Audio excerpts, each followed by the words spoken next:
Falamos de todo tipo de dereitos e tamén a inteligencia artificial e ese cambio, que esa revolución auténtica que está producindo non solamente nas nosas vidas, senón que tamén xa estamos vendo a revolución que produce o noso presente e o noso futuro. Entre eses dous fíos que se anuan na sesión de hoxe, pois terá aquí dous protagonistas de excepción. Moitas grazas por aceptar o noso convite. E gracias tamén a Xoán Antón, porque tamén é membro da sección que se presta para conducir este tipo de diálogos con algunha frecuencia. Moitas gracias aos dous. Pois, boa tarde. Efectivamente, tal e como dixo a presidenta, esta é a cuarta sesión do ciclo Pensarmos que organizamos na sección de pensamento do Consello da Cultura Galega e que teremos un quinto o vindeiro xoves 27 de novembro, en que a persoa convidada será Daniel Turienzo e en que reflexionaremos arredor da educación e dos seus problemas, conflictos e retos neste momento, na contemporaneidade que nos tocou a nós en sorte ou en desgraza. Diso todo falaremos. E hoxe contamos efectivamente coa presenza de Carlos Varela, con que vai a dialogar con el, Xoán Antón Pérez Lema, que é abogado e membro da sección de pensamento, e que, en que analizaremos e reflexionaremos arredor de dous elementos importantes na actualidade, como son os dereitos humanos, os dereitos fundamentais e a inteligencia artificial, que veremos o que dá de sí esta sesión, en que temos o privilexio de escoitar e falar e pensar durante 2 horas, que creo que é importante e pouco frecuente, por desgraza, nos tempos que corren. Como dicía, os dereitos, neste caso, adxetivados como dereitos humanos, como dereitos fundamentais, polo tanto, os dereitos cunha protección, en principio, máis reforzada, pero, polo que estamos vendo todos os días nos medios de comunicación, quizáis máis nun plano discursivo, nun plano narrativo, que no que é a garantía real do seu exercicio ou que pasa cando se incumpren, porque na sección de pensamento temos organizado, por exemplo, unha xornada alrededor da filósofa Simone Weil, que unha das cousas que dicía, vou traicionar a literalidade, pero pensando un pouco no concepto e na idea, digamos que non hai dereito sin unha correspondente obriga ou deber de alguén de garantilo, senón é puro papel mollado e, polo tanto, o seu concepto como tal adoita fallar. E, por outro lado, a inteligencia artificial, que non é futuro, é xa presente e que está, como todo, a cuestión de carácter instrumental, ten a súa parte positiva, pero tamén xera moitos novos conflictos, moitos problemas que hai que resolver a nivel social, a nivel político e dentro deso tamén a nivel xurídico, precisamente para cando hai esa colisión con dereitos, ademais dunha especial protección, sobre todo pensando, xa digo, non só no seu recoñecemento, que ademais aí adoita haber un certo consenso, pero despois os problemas veñen cando hai que poñerse a pensar e a artellar mecanismos verdadeiramente efectivos de cara a que se garanta o seu cumprimento no día a día das persoas e da cidadanía que anda por aí tratando de desenvolver a súa vida no sentido en que cada quen lle parece máis oportuno. E, sin máis, deixamos vos cos protagonistas deste Pensarmos, que creo que vai a ser de moito interese. E moitas grazas tanto a xente que está hoxe aquí como a quen o vai a presenciar a través do streaming, porque sodes, lóxicamente, os que dotades de sentido este tipo de actividades e que, a vos seguro, servirán de reflexión tamén cando remate esta sesión. Moitas grazas.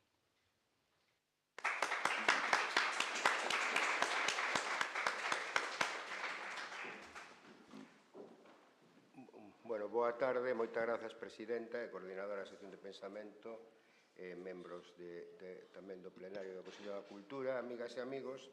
Se me permitides, unha satisfacción especial sempre. Estas actividades non só hai que medilas en termos da presenza física, sino, como moi ben dixo agora a coordinadora da sección de pensamento, esa xente que se achega cada vez máis en directo agora por streaming e todos os que consultan como Mediateca despois xa rematado hoxe a noite ou mañán, non?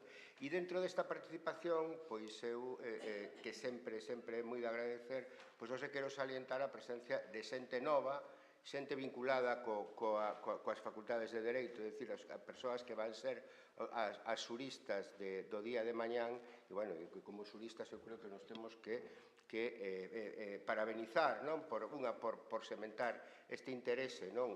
Nesta franxa de idade, nomeadamente as persoas que van facer o dereito e que van mirar polos dereitos fundamentais, polos dereitos humanos, non? E utilizar decote as ferramentas de inteligencia artificial el día de mañán. Bueno, eu creo que Carlos Varela é unha desas persoas neste país que de alguma maneira lle dá sentido e que o enche, non? E demostra que as institucións son directamente proporcionais no seu coñecemento e na súa recognoscibilidade a fasquía e ao traballo e impulso que lle dá a persoa que os ocupa, non? Eu escribía, justamente, non me gusta citarme a mí mesmo, ni moito menos, pero escribía nun artigo en El País, precisamente, con unha grande fotografía de Xurxo Lobato, aquela serie Galegos da Escaleira, e dedicada, precisamente, a Carlos Varela, e decía que, como fiscal superior, dende o ano, en realidade, dende o ano 2004, aínda que se chamou fiscal superior de Galicia desde o ano 2008, de 2004, naquel momento era o ano 2012, chegou hasta o 2015, pois era moito máis, que fixera moito máis polo recoñecemento da figura do Ministerio Fiscal como representante dos dereitos, como entidade tutelante dos dereitos, que calquera outro fiscal xeral, pasado ou presente. Falaba do fiscal xeral do 2012, que non me acordo quen era, non sei se vos acordades vos, seguramente non, e quen era o anterior. En cambio, todo o mundo sabía en Galicia, ou polo menos casi todo o mundo vinculado co mundo xurídico, co mundo das administracións públicas, todo o mundo sabía, insisto, quen era Carlos Varela. Por iso, as institucións, a directa proporcionalidade entre as institucións e as persoas que os ocupan, non?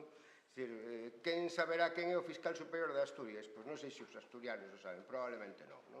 E entón, claro, e isto é moito máis importante nun país como Galicia, un país sin normalizar, donde non faltan as persoas galegas que mesmo refugan desa definición como galego, bueno, pois unha persoa que enche de sentido hasta o extremo de parecer que, ou dar a idea de que esa Fiscalía Superior de Galicia é unha institución, pois, efectivamente, propia, enraizada no mundo xurídico de Galicia cando fai parte dunha institución xerarquizada estatal, pero, sin embargo, Carlos Varela foi quen de lle dar esa proxección precisamente pola súa maneira de facer e pola súa cosmovisión.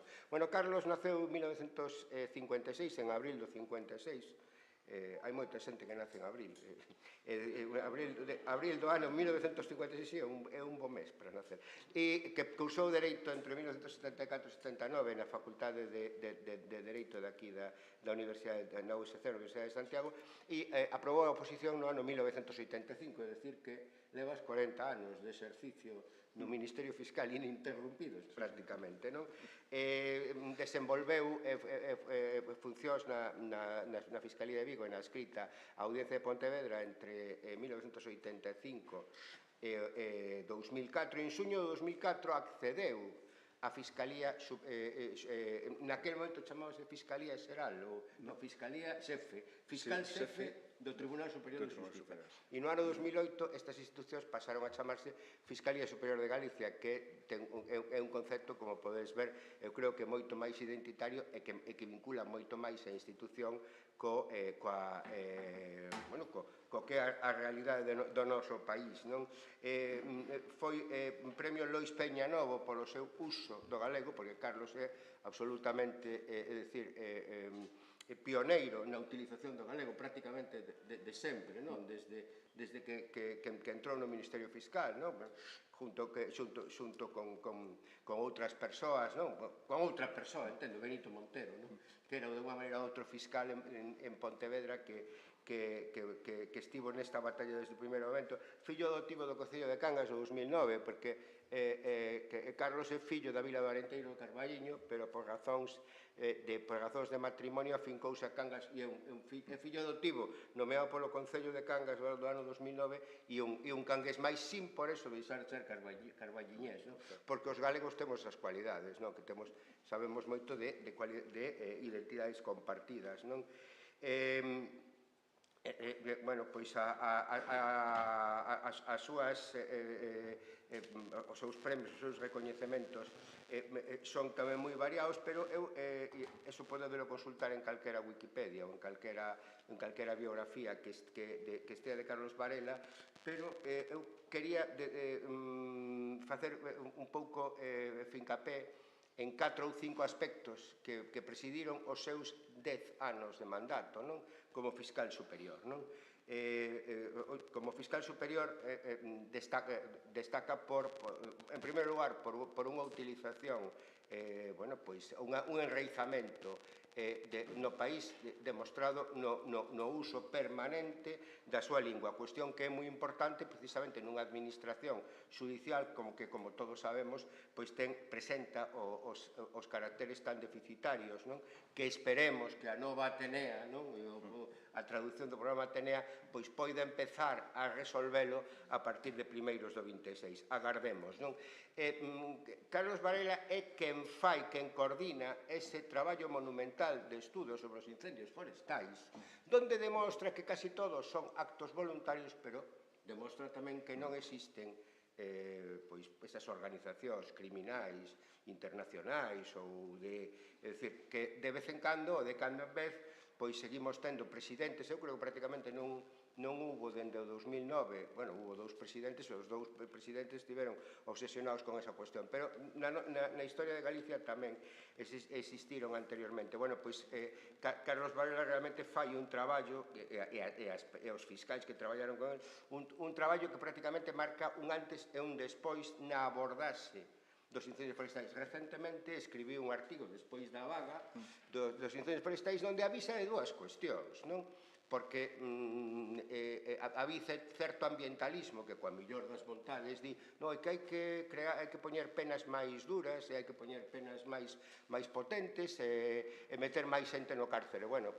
Carlos Varela que nos avisa é que a penalidade entre 1 e 5 anos é unha retribución penal abonda, e que o que compre é resocializar esas persoas, e por eso falaba tamén do seu control por mecanismo, incluso a súa progresión penitenciaria, de que poidan sair de prisión si consiguen ese elemento de resocialización e con sistemas de control a distancia, etc. A segunda cuestión, eu creo fundamental, é a liña do seu traballo a prol da igualdade e a prol da mediación. A mediación, aquí está Carme Adán, que daquela era secretaria xeral de Igualdade da Xunta de Galicia, o traballo que se fixo desde Fiscalía Superior coa vicepresidencia da Xunta para construir por primeira vez unha mediación aquí no xulgado de primeira instancia 6, que é o que levaba a familia en Santiago de Compostela, que contribuiu a que haxa un 30% menos de procedementos judiciais. Foi unha historia de éxito e debemos ya a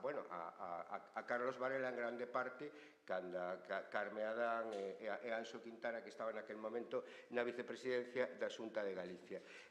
Terceira cuestión que entendo que é absolutamente fulcral, traballo tamén sobre todo co goberno que hubo no 2005-2009 coa conselleira Ángela Bugallo, o traballo do patrimonio cultural, toda a sistematización de actuacións que fixeches desde a Fiscalía Superior na defensa do patrimonio cultural.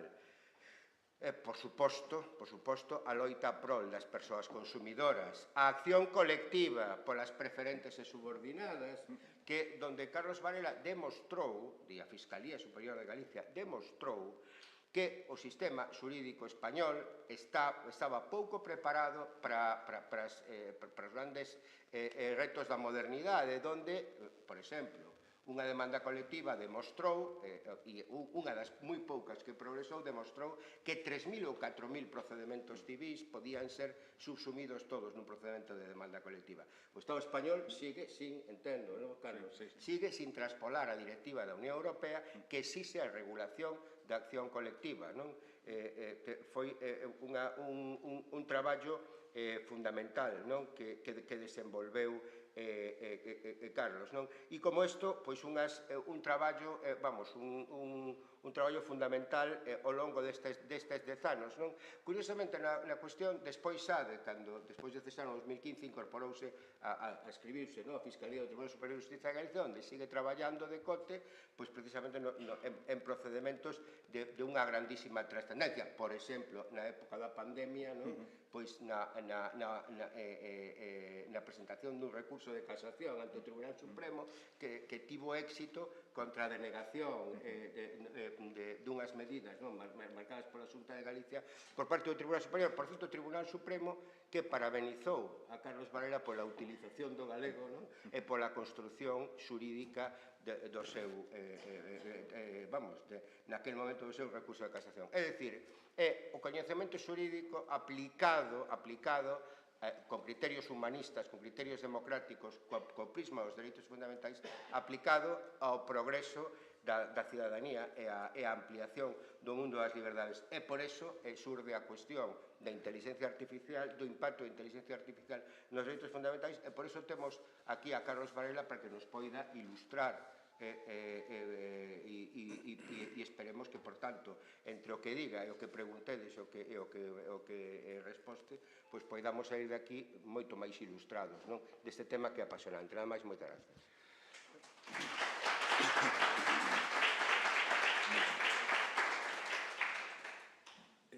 Bueno, pois correspóndeme a min tomar a palabra para falar do tema este de dereitos humanos. É un mal momento para falar de dereitos humanos porque os dereitos humanos están neste momento sendo conculcados dunha maneira salvaxe pois en dous frentes, un que é un frente de guerra clásico porque son dous exércitos loitando como é o caso de Ucrania e outro que é o territorio de Gaza en donde aí non hai dous exércitos, hai un exército e unha población civil. O sea, no primeiro hai tanques contra tanques, pero aquí hai tanques contra ciudadanos, contra a población civil, que esta situación supón unha vulneración tan grave dos dereitos humanos que está calificada como o xenocidio, como delito de lesa humanidade, e que motivou, ademais, que a Corte Penal Internacional teña cursadas dúas órdenes de arresto contra un presidente como é Putin e un primeiro ministro como é Netanyahu neste momento por este tipo de cuestións. Hai outros escenarios onde os dereitos humanos tamén están moi socavados. Eu voume referir a algúns deles. Pero antes teño que facer unha pequena distinción. Non pretendo ser excesivamente xurídico, senón que quero utilizar un lenguaxe máis ben coloquial. Pero permitídeme que neste caso faga unha pequena incursión en conceptos xurídicos. Moi breve. Que me gustaría distinguir entre dereitos humanos, dereitos fundamentais e dereitos constitucionais, que moitas veces se utilizan estas palabras, estes conceptos de maneira indistinta. Dereitos humanos, xa o di a palabra, son aqueles que ten o xénero humano, a persona humana, por o mero feito do seu nacimento. E isto aí, a Declaración de Dereitos Humanos do ano 1948 establece toda a panoplia de dereitos que recolle ese texto. Moitos destes dereitos humanos, as constitucións os convertiron en dereitos fundamentais. Convertilos en dereitos fundamentais significa que lles vai dar un tratamento, digamos, privilexiado, un estatuto xurídico privilexiado, porque os dereitos fundamentais van ter unha aplicación directa, xa non necesitan ser invocados de maneira indirecta, van a ser obxecto de reserva de lei orgánica, é dicir, solamente poden ser regulados por lei orgánica, que, como saben vostedes, é unha lei que necesita unhas maiorías cualificadas por parte do Congreso. Van a ter unha protección xurídica reforzada porque se pode acudir aos tribunais en defensa destes dereitos hasta a última instancia, que neste caso sería o Tribunal Constitucional. Por tanto, no ámbito, por exemplo, contencioso administrativo, estamos vendo todos os días denuncias contra a administración, ou demandas, mellor dito, ou recursos contenciosos administrativos contra decisións e resolucións de administracións presuntamente vulneradoras de dereitos humanos, que unhas veces o son, outras veces non o son, pero quero dicir que o que se utiliza é esta vía porque, ademais, é un canle prioritario, é dicir, cando se presenta unha demanda judicial por esta canle é privilexiada respecto dunha canle ordinaria, non? E, polo tanto, é un procedimento sumario que vai máis rápido e que ten que pronunciarse especificamente sobre se nese caso concreto houve ou non vulneración de dereitos humanos. Por lo tanto, estes dereitos humanos convertidos en dereitos fundamentales, as constitucións europeas así o fixeron, recolleron desa panoplia de dereitos humanos, recolleron os que iban a ser considerados dereitos fundamentais e na Constitución Española e sometidos a este réximen especial que me acabo de referir. Na Constitución Española están os dereitos fundamentales, van desde o artigo 18, que se refire á fórmula a non discriminación por razón de sexo, razón de pensamento, razón ou por calquera outra circunstancia personal ou social, bueno, pois van a chegar hasta o 29, son do 18 ao 29. Pero fora deso están o que se chaman os dereitos constitucionais. O sea, temos dereitos fundamentais, dereitos humanos, dereitos fundamentais, ese réximen estatuto especial e dereitos constitucionais. Dereitos constitucionais son aqueles que están na Constitución pero que non teñen o rango de dereitos fundamentais. E un destes temas é o de que vamos falar agora, que é relacionado co cambio climático. Bueno, o cambio climático é unha cuestión que ven considerada tamén como un problema de dereitos humanos, fundamentalmente así o considerou a Asamblea da ONU no ano 2022, concretamente o 28 de xunio, fala do dereito humano a un medio ambiente limpo e saudable. O medio ambiente está regulado na Constitución Española como dereito constitucional, no artigo 45 da Constitución Española, non como dereito fundamental. Por lo tanto, cando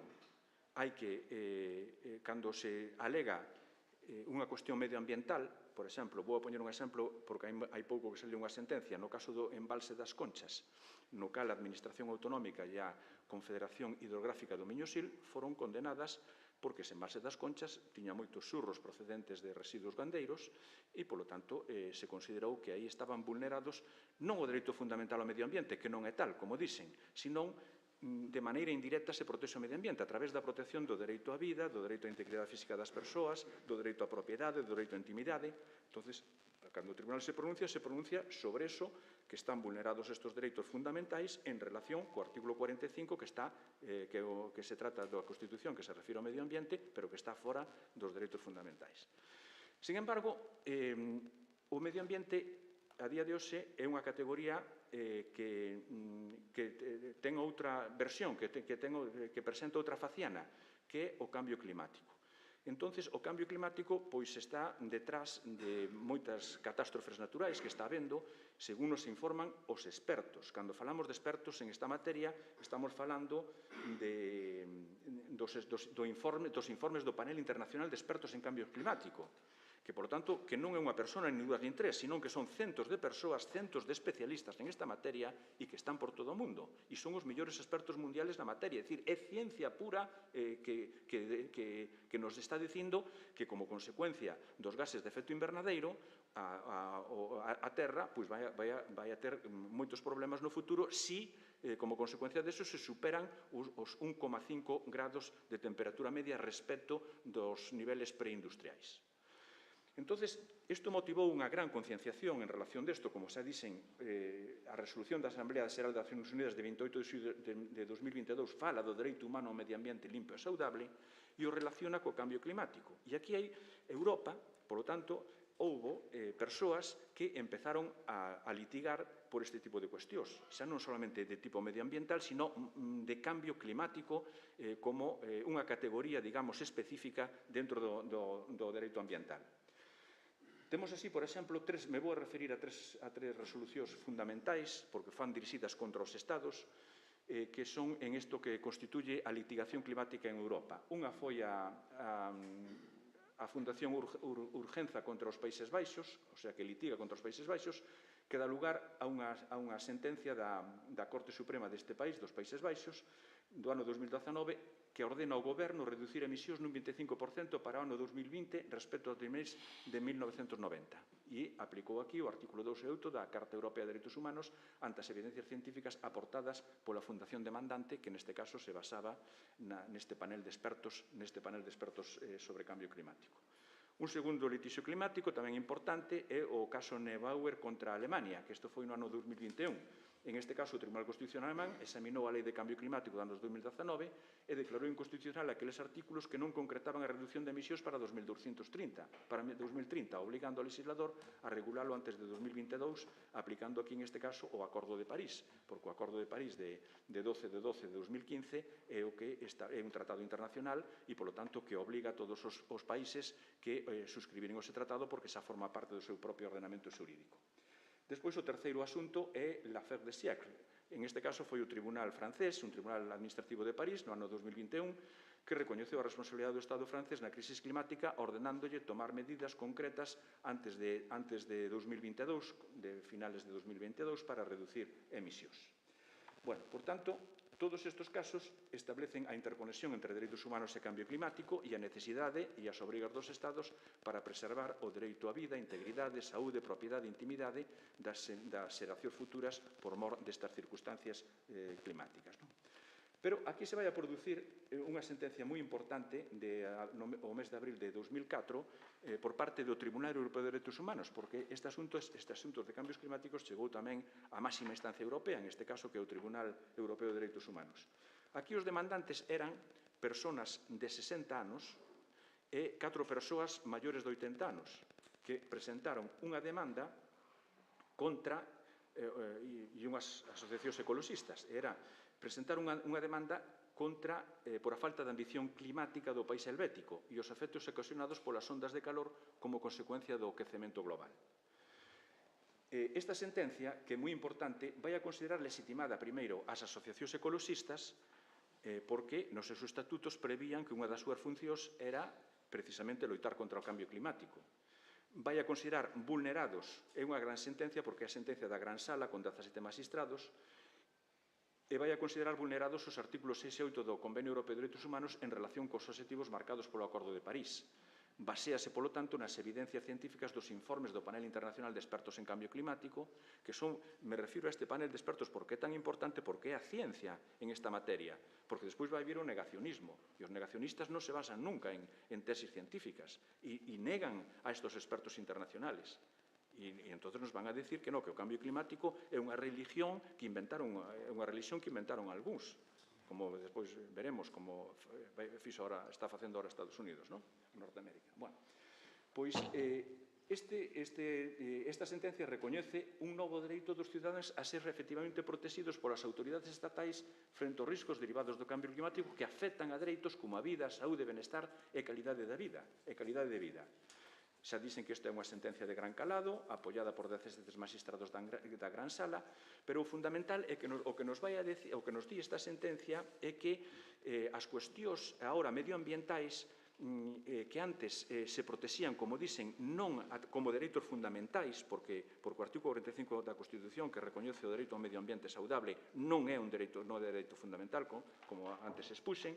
Sin embargo, está dicindo que se pode fundamentalizar o dereito ao cambio climático por a repercusión que ten e, polo tanto, o cambio climático é un dereito que vai a ser unha categoría especial dentro do dereito medioambiental. E por iso é a importancia desta sentencia que vai a considerar a fundamentalización do cambio climático dentro do apartado de medio ambiente e, polo tanto, que pode ser obxecto de protección directa sin necesidade de acudir de maneira indirecta á protección do medio ambiente por medio da protección a outros dereitos que son considerados fundamentais, como é a saúde e integridade, aos que me referín anteriormente.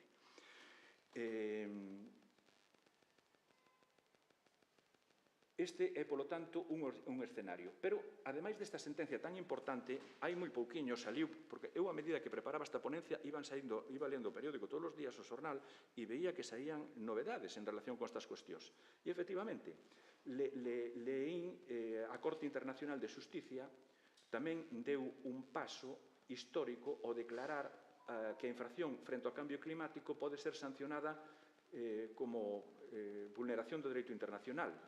E isto foi unha opinión consultiva que emitiu este tribunal, que ten entre outras funcións consultivas, o 23 de xullo, ou sea, hai uns meses deste ano, cando establece que os Estados teñen obrigación legal de limitar as emisións de gases de efecto invernadeiro e protexer un ambiente limpo e sostible, e que o incumplimento desta obrigación pode acarrear sancións, reparacións económicas e responsabilidades legales tanto para gobernos como para empresas. Digamos que esta consulta que resolve o Tribunal de Xusticia da Haia o fai a solicitude dun Estado insular, dunha nación insular do Pacífico, Vanuatu, que presentou esta solicitude, co respaldo de máis de 130 países que estaban máis ou menos nas mesmas situacións, porque como consecuencia do cambio climático e da subida do nivel do mar, estas illas corren o risco de desaparecer asulagadas polo mar. Bueno, e esta é a situación que estamos. Pero esta é a situación positiva, son os avances positivos, pero frente aos avances positivos se están producindo tamén a tempo real o negacionismo do cambio climático. E así, por exemplo, a administración Trump anunciou que vai a rescindir a declaración de risco climático de 2009, que fora plantexada por Obama sobre determinadas actividades industriais que producen gases de efecto invernadoiro, como eran automóviles, centrais eléctricas e outras. Por lo tanto, esta é a parte negativa, porque, ademais, utiliza unhas expresións, recollo a noticia que sale no País o mes pasado, as administracións demócratas de Obama e el tamén demócrata se apoyaron esta declaración para establecer límites estrictos a las emisiones de gases de efecto invernadero procedente de automóviles centrales y tal. En un acto celebrado el martes en un concesionario de camiones de Indianápolis, Zeldin, que apoyaba a Trump, se mostró ufano de la revocación, asegurando que clavaría un puñal en el corazón de la religión del cambio climático, una de las manifestaciones más claras del ideario woke, tan perseguido por la administración republicana.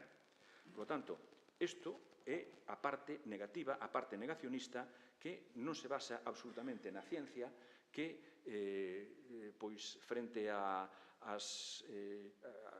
investigación rigurosa que fixeron os expertos do panel internacional, pois nos atopamos con este tipo de argumentos negacionistas e terraplanistas que, por desgracia, pois están calando en responsables políticos do máis alto nivel, en este caso dunha das primeiras potencias mundiais. Non digo a primeira, porque agora creo que a primeira é China. Bueno, outro escenario onde se produce tamén unha vulneración dos dereitos humanos é na chamada desinformación.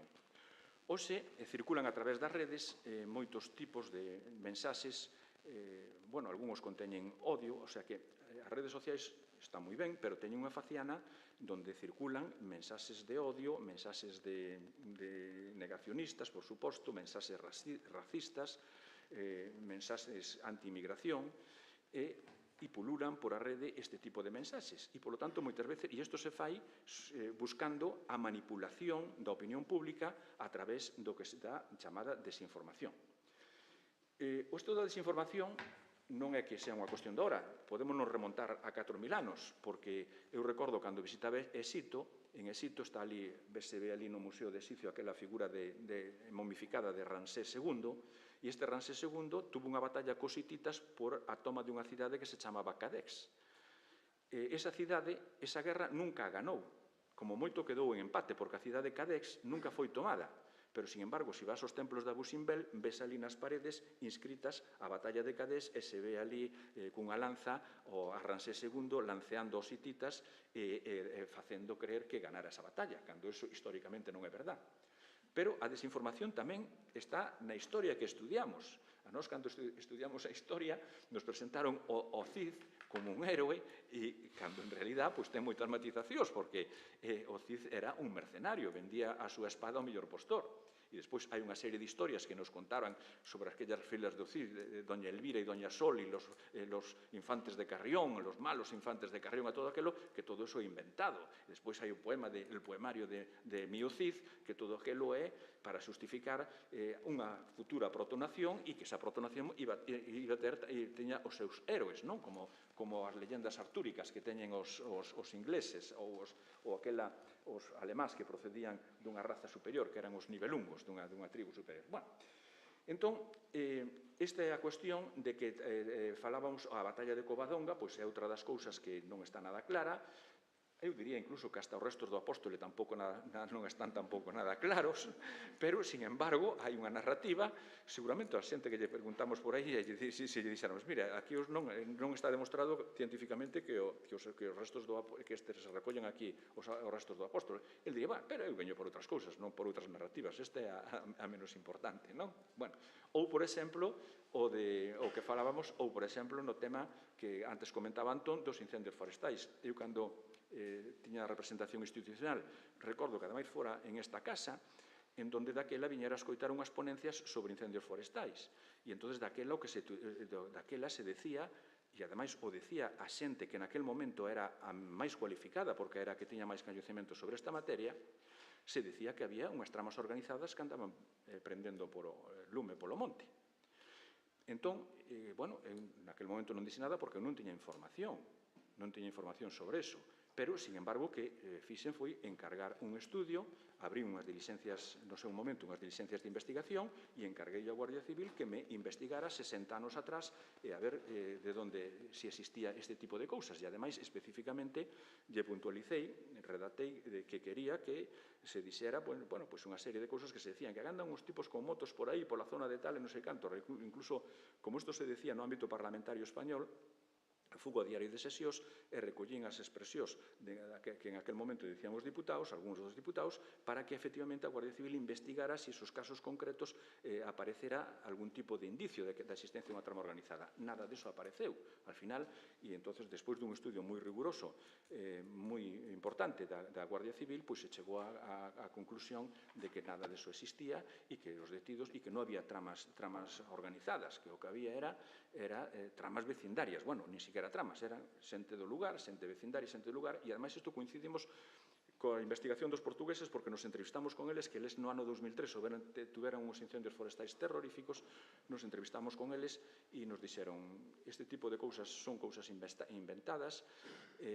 Aquela psicóloga Cristina Soeiro, que recordo moi ben, que nos reunimos ali con todo o grupo de traballo portugués, e nos dixo, canto antes retiredes eso do debate público, pois antes se vai clarificar e vades ter un mellor diagnóstico da situación, porque senón isto vades estar persiguiendo sombras toda a vida. E, efectivamente, gracias a que desterramos esa desinformación, ou iso que se decía, pois conseguimos que hoxe en día eso xa ninguén o diga, porque sería contra eso. Ou, polo menos, se o di, sabe que hai unha investigación que non avala ese tipo de cousas. Que é desinformación? Pois o concepto de desinformación hai un concepto que desenvolve a Real Academia Española, o dicionario da Real Academia Española, que di a desinformación é fundamentalmente manipulación de cousas, ou sea, manipulación de información, manipulación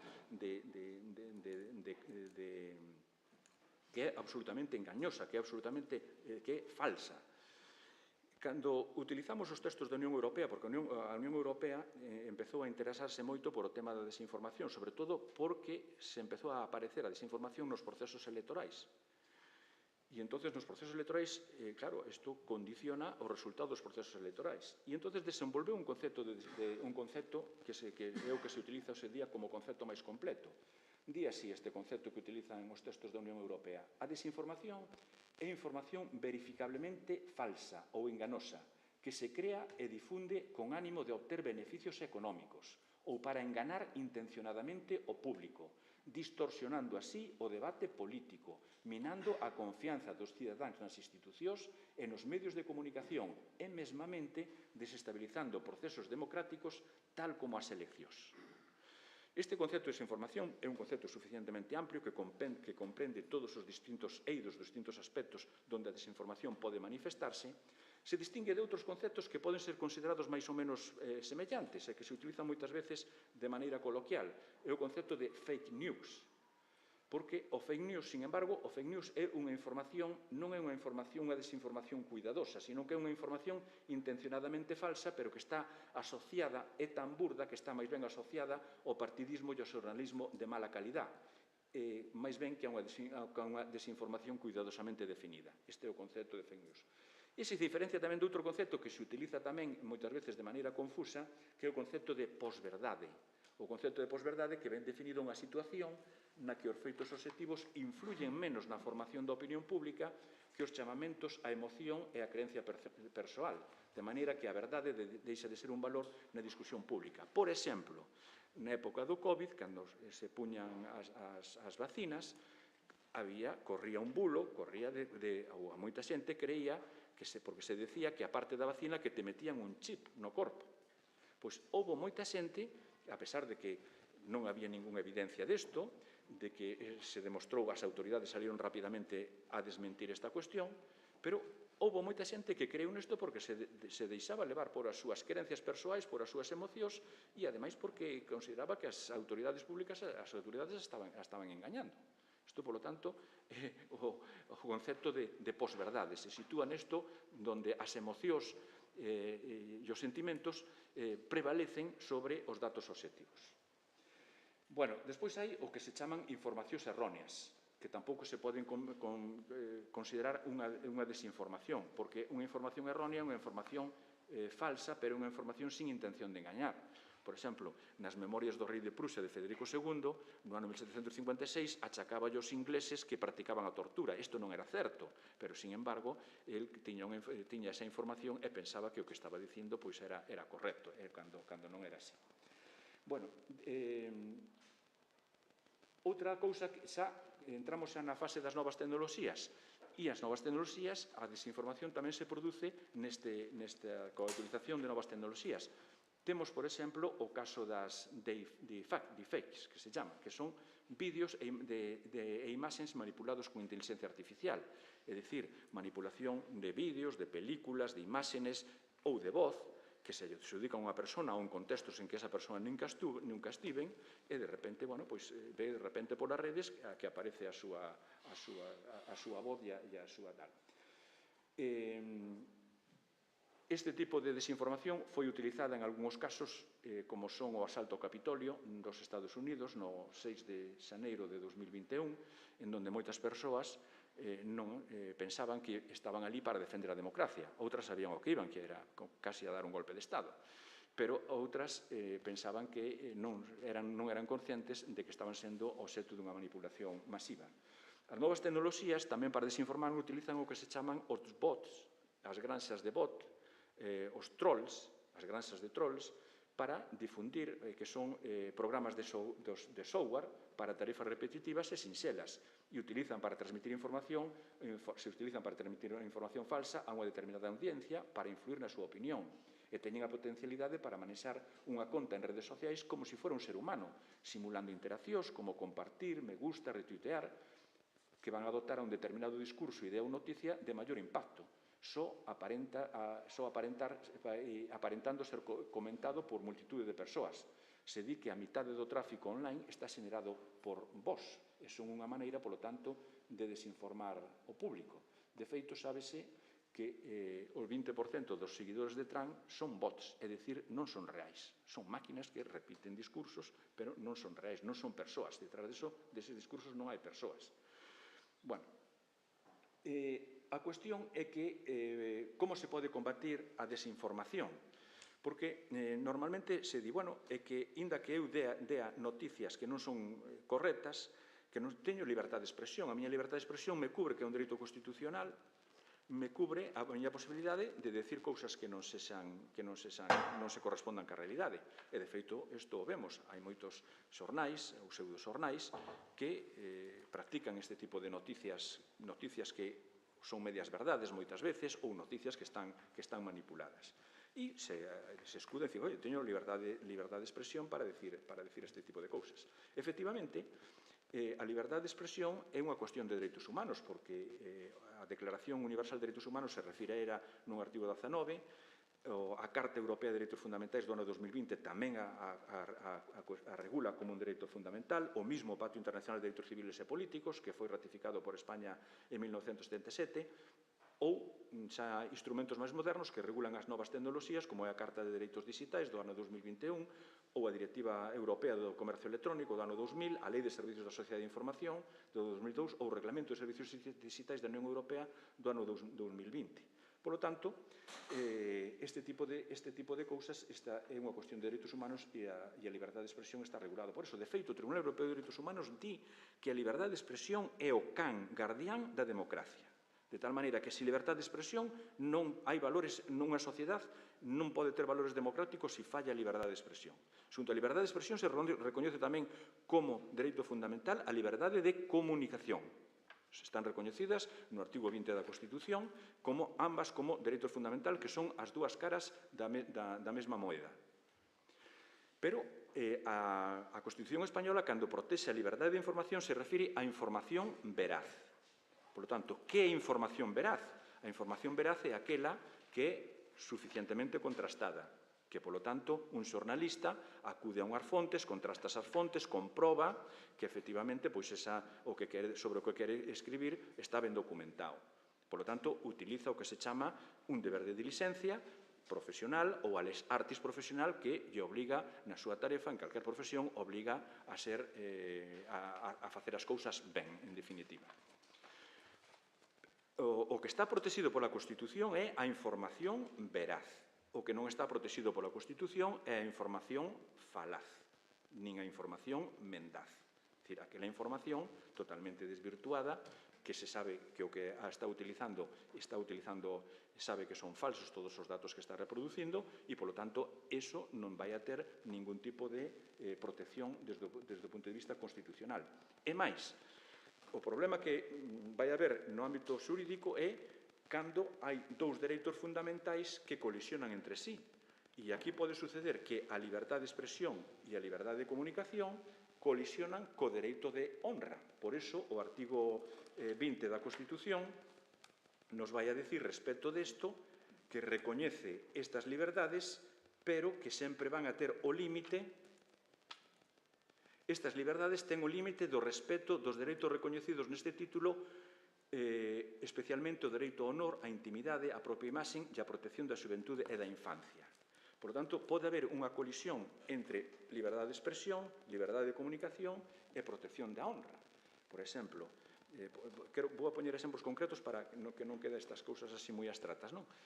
Hai pouco salía nos medios de comunicación que o expresidente dunha comunidade autónoma de Cantabria fora obxecto de unha querela, me parece que era querela ou dunha demanda, non sei se era unha demanda civil, era dunha demanda civil porque se presentaba para conciliación.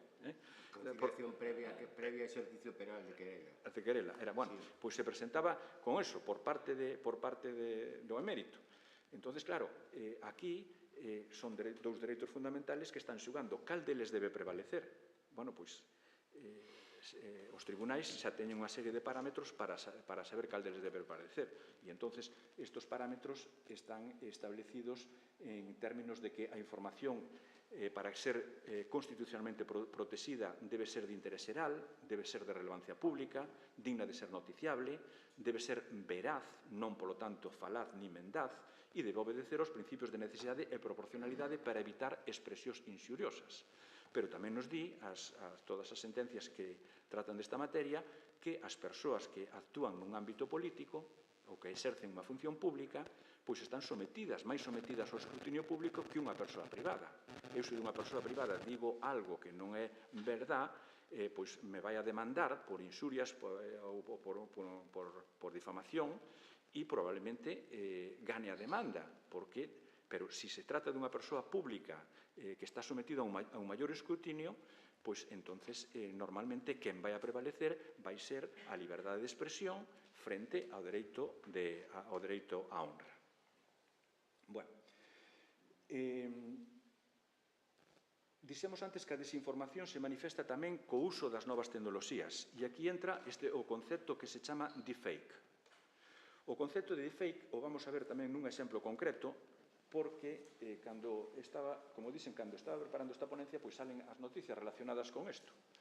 E o deepfake se refire fundamentalmente ao que dixemos, utilización, manipulación, en realidad, de imaxen ou a voz de unha persoa pública ou dunha persoa en contextos nos que esa persoa nunca estuvo, nin tales palabras nunca dixo. Por exemplo, en marzo de 2002 saliu un vídeo no que Zelensky pronuncia un discurso pedindo aos soldados ucranianos que depoñan as armas. Parece real, pero é falso.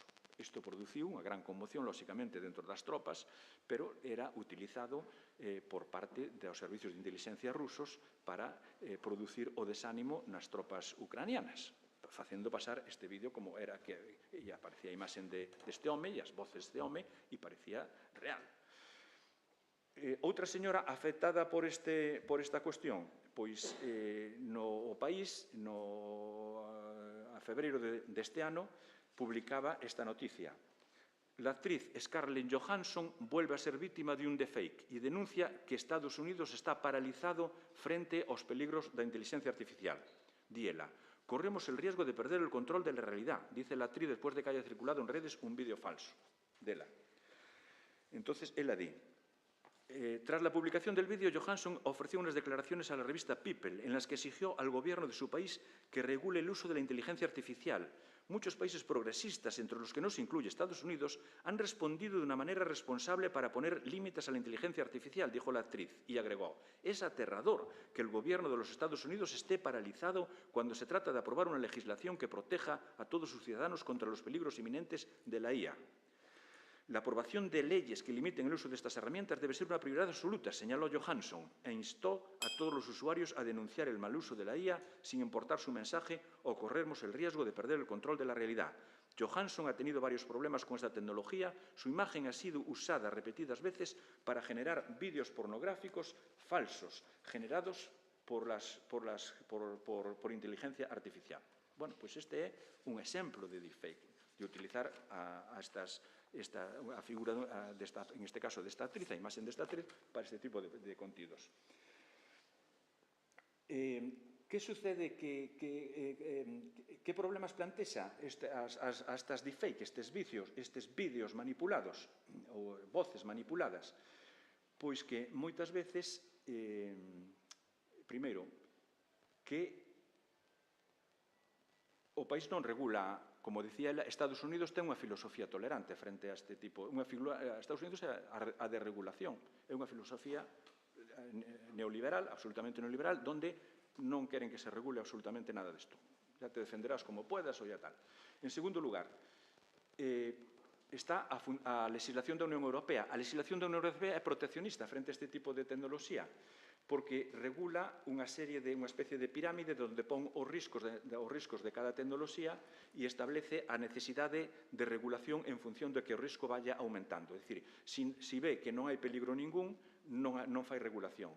Se ve que hai un certo nivel de perigo, pois establece obligacións de transparencia. Se o peligro é maior, establece xa unha regulación máis exhaustiva.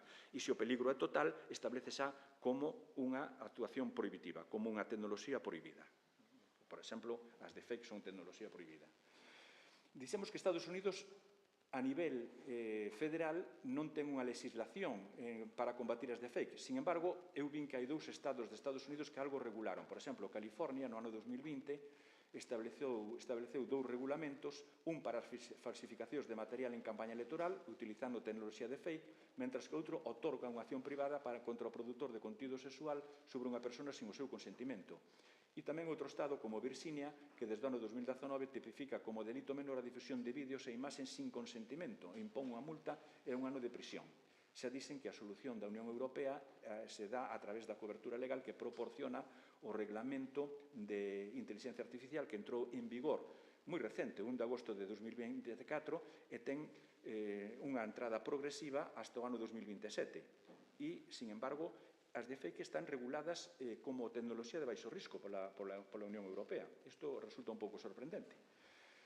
E, polo tanto, únicamente están obligadas ten obrigas de transparencia e de información ao público e marcar que cando un vídeo é de origen sintético, de produción sintética, pois que se marque. Eu xa teño visto vídeos onde din este vídeo é generado por inteligencia artificial. Esa é unha das obrigas que impón a Unión Europea, de identificación do material sintético. Bueno, tamén temos China, que China tamén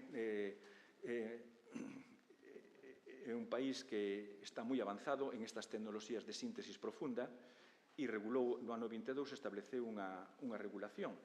Aquí Establece regulacións para os proveedores dos servicios, obrigando a establecer determinados procedementos para identificar a información falsa ou perxudicial, establece medidas para disipar este tipo de noticias, se informen as autoridades e para garantir a permanencia do etiquetaxe nos contidos sintéticos, é dicir, que aparezca unha especie de marca que diga que ese contido é un contido sintético. E despois España, que establece unha regulación tamén para castigar as de fake, porque poden ser a través de delitos de odio, que regula o artículo 510 do Código Penal, a través de difusión falsa, por exemplo, de noticias en tempos de guerra, ou a través dos delitos de insuria ou calumnia. Insuria é toda a expresión proferida ou acción executada en deshonra, descrédito ou menosprecio dunha persoa, e a calumnia é a falsa imputación dun delito. Vemos que modernamente se está intentando regular aquí en España a través dunha orden de 13 de marzo de 2025 pola que se aproba o procedimento para a elaboración da Estrategia Nacional contra as campañas de desinformación, e que hai un anteproxecto de lei orgánica reguladora do dereito de rectificación que vai a sustituir a actual lei de 1964, é dicir, o dereito de rectificación que de repente, pode, se ve que hai algunha noticia na que utilizan, din algo dela ou da súa familia, pode dirixirse ao xornal e pedirlle que rectifique esa noticia, porque non está basada en feitos reais. E ese é o dereito de rectificación que vai a ser novamente actualizado a súa regulación, porque estaba regulado por unha lei de 84, e, por tanto, se dá unha oportunidade a que o medio de comunicación teña que rectificar esa noticia e, ademais, a rectificación que sea publicada cas mesmos caracteres de visibilidade que cal foi a noticia falsa. O que é certo que solamente se poden rectificar feitos, non opinións. As opinións non poden ser obxecto deste dereito de rectificación. Outras das cuestións que nos interesa aquí é, que responsabilidade teñen as plataformas de Internet por os contenidos difamatorios, odiosos, violentos ou de outra maneira obxectable?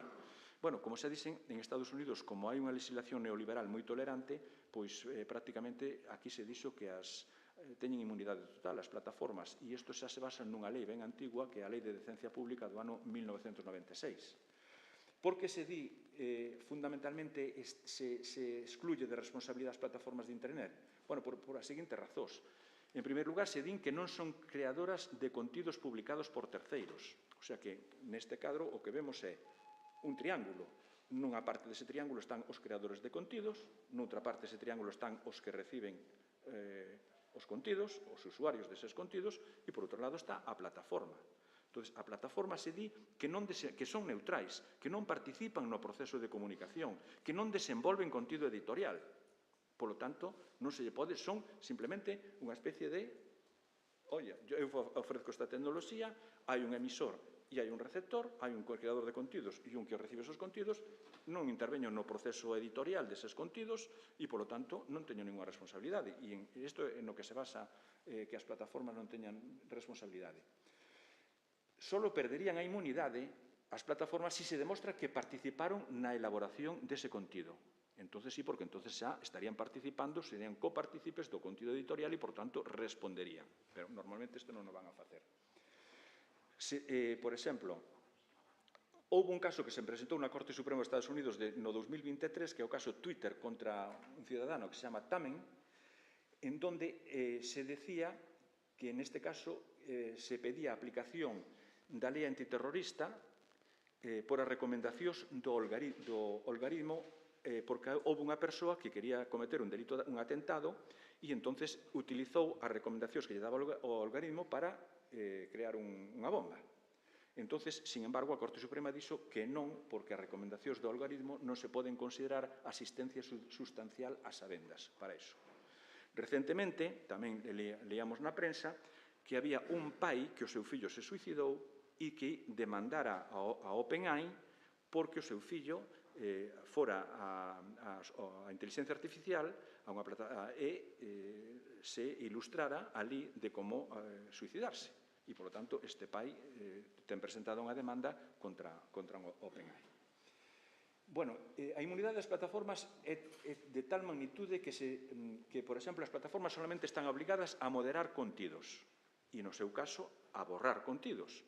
Claro, isto é tremendo porque a unha plataforma se lle está dando unha especie de dereito de valorar claro, a legislación lle di, as plataformas deben velar por os contidos porque non se vulneren dereitos fundamentales nin dereitos humanos e tal e todo eso, pero claro, pero quen son as plataformas para exirse en Suiz en esa parte? Porque ademais moitas veces teñen vetados contidos e aí teñen surdido precios de persoas cuyos mensaxes en absoluto eran mensaxes obsetables, nin eran mensaxes de odio, nin de incitación, non eran mensaxes obsetables. E a plataforma de repente se convirte en unha especie de Suiz que valora si son obsetables ou non.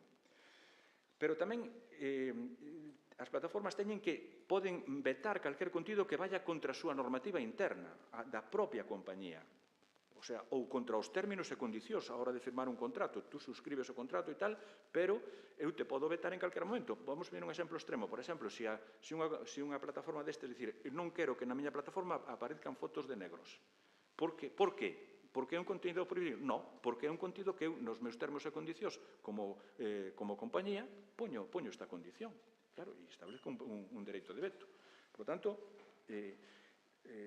é certo que están obligadas a vixilar os contidos prohibidos, os contidos delictivos, retirar esos contidos, pero as plataformas non están vendo todos os días, non hai ninguén destas plataformas, ninguén empregado das plataformas que este vendo todos os días os contidos que están surdindo para decir si poden ser retirados ou non poden ser retirados. O sea, ese control non existe absolutamente. Despois, estas plataformas teñen isto. Bueno, en Estados Unidos se di que non se pode regular isto, a inmunidade das plataformas se basa en que sería un atentado á liberdade de expresión, que está amparada pola primeira emenda do ano 1791 da Constitución de Estados Unidos de 1787. Solamente hai aquí unha excepción, que o Tribunal de Apelación de Texas, en setembro de 2022, dixo que este control editorial das plataformas debe interpretarse restrictivamente e que non dá liberdade para censuras baseadas na ideoloxía ou na xeografía, ni confire o dereito a censurar libremente.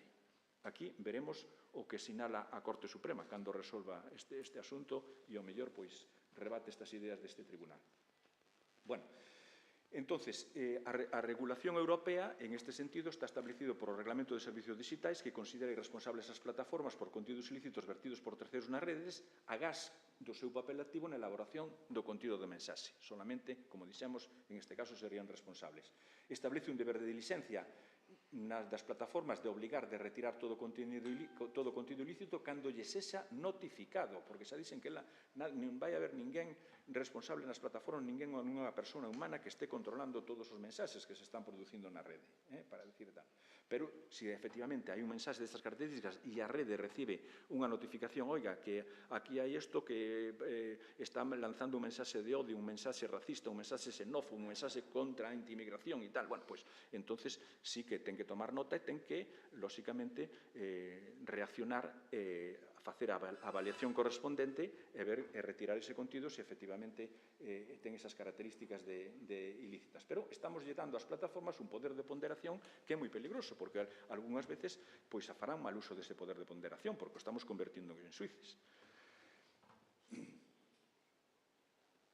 Bueno, baixo o principio de inmunidade xeral das plataformas, ábrese a posibilidade dos que os Estados da Unión Europea poidan exixir responsabilidade civil ás plataformas por non retirar contidos manifestamente ilegais nun prazo perentorio. É dicir, isto supón que a plataforma é notificada de que está publicando un contido ilegal, se non o retira nun prazo perentorio, si pode ser sancionado.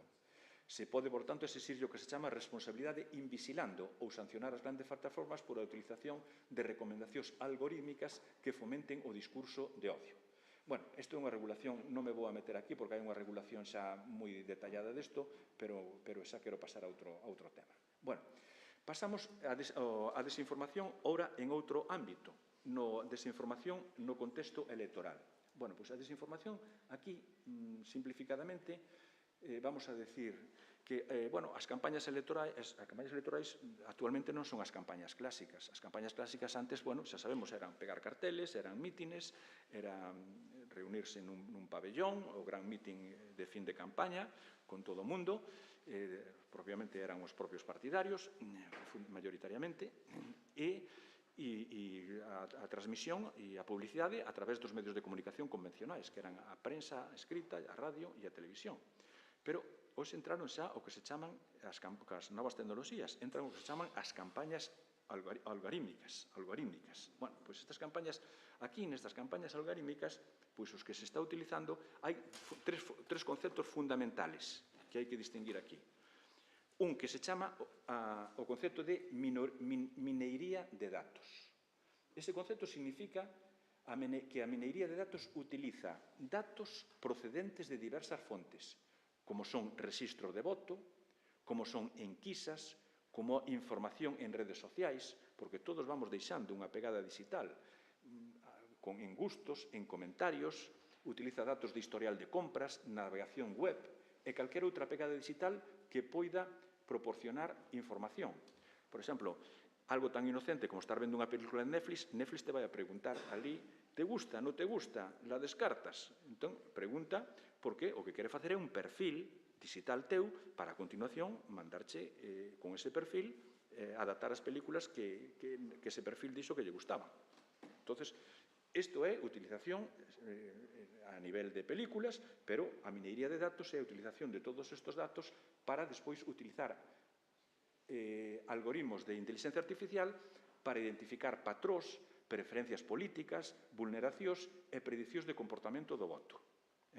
A continuación, utilízase toda esta información para enviar mensaxes altamente adaptadas a individuos ou a pequenos grupos a través de correos electrónicos, de anuncios en redes sociales, de mensaxes de textos ou de chamadas telefónicas. Por exemplo, a nais preocupadas pola educación pública, estudantes universitarios preocupados polo seu futuro profesional, votantes maiores conservadores que valoran a súa seguridade, e isto o que se chama é, a segundo concepto, que é a técnica de microsegmentación. É dicir, que unha vez que teño todos estes datos e teño esta información e teño estas preocupacións de toda esta xente, eu lle vou a lanzar mensaxes adecuados a esas preocupacións e a eses temores que teñen. Así é como se explica despois, bueno, estos, lóxicamente, esta falta de, o que sucede aquí é que moitas veces hai falta de transparencia e hai unha violación da privacidade. Por lo tanto, aquí tamén hai vulneración de dereitos humanos e de dereitos fundamentais. Por exemplo, exemplos de desinformación. Pois foron utilización de datos personais para divulgar noticias falsas e influir nas eleccións presidenciais dos Estados Unidos de 2016 e 2020. Este tipo de microsegmentación e esta información de minería de datos se utilizou na campaña do Brexit sobre a permanencia do Reino Unido na Unión Europea no ano 2018. Se utilizou tamén para crear perfiles falsos, isto a través de bots, para crear correntes de opinión favorables, por exemplo, en este caso, ao referéndum sobre o aborto de Irlanda no ano 2018. O uso de WhatsApp para distribuir a través mensaxes de desinformación na campaña electoral de Bolsonaro de 2018. Ou deepfakes de voz desanimando a votantes demócratas a votar en primarias. Ou deepfakes en imágenes que mostraban a Trump ao lado de votantes negros que foron xeneradas por inteligencia artificial para atraer este segmento de votantes. E, no caso doméstico, no caso noso, un caso é desta formación política que se chama Se acabou la fiesta. Esta formación política, según o CIS, utilizou desinformación pois para conseguir o que conseguiu, o sea, sin dar ningún meeting, sin dar ninguna entrevista, bueno, prácticamente sin entrevistas. Bueno, quero dicir que obtuvo 800.000 votos e 3 eurodiputados. E cando vas ás enquisas do CIS, quen votou con mensaxes de desinformación, sobre todo con presuicios, explotando os presuicios da xente en relación coa emigración, por exemplo, porque utilizou moito eso para desinformar os datos de emigración, ou dirixindo a súa xuventude que tiña medo por as súas expectativas laborais e entonces explotando eses medos. Isto o que se chama utilizar a microsegmentación para despois lanzar mensaxes adaptados a eses medos, a esos temores, e que esos mensaxes despois calen na xente e que precisamente pois despois se traduzcan en votos. De feito, que os que votaron a esta agrupación foron xente xóvenes, fundamentalmente, según o CIS, de 18 a 34 anos, e un poquinho máis de hasta 44 anos xa con menor intensidade.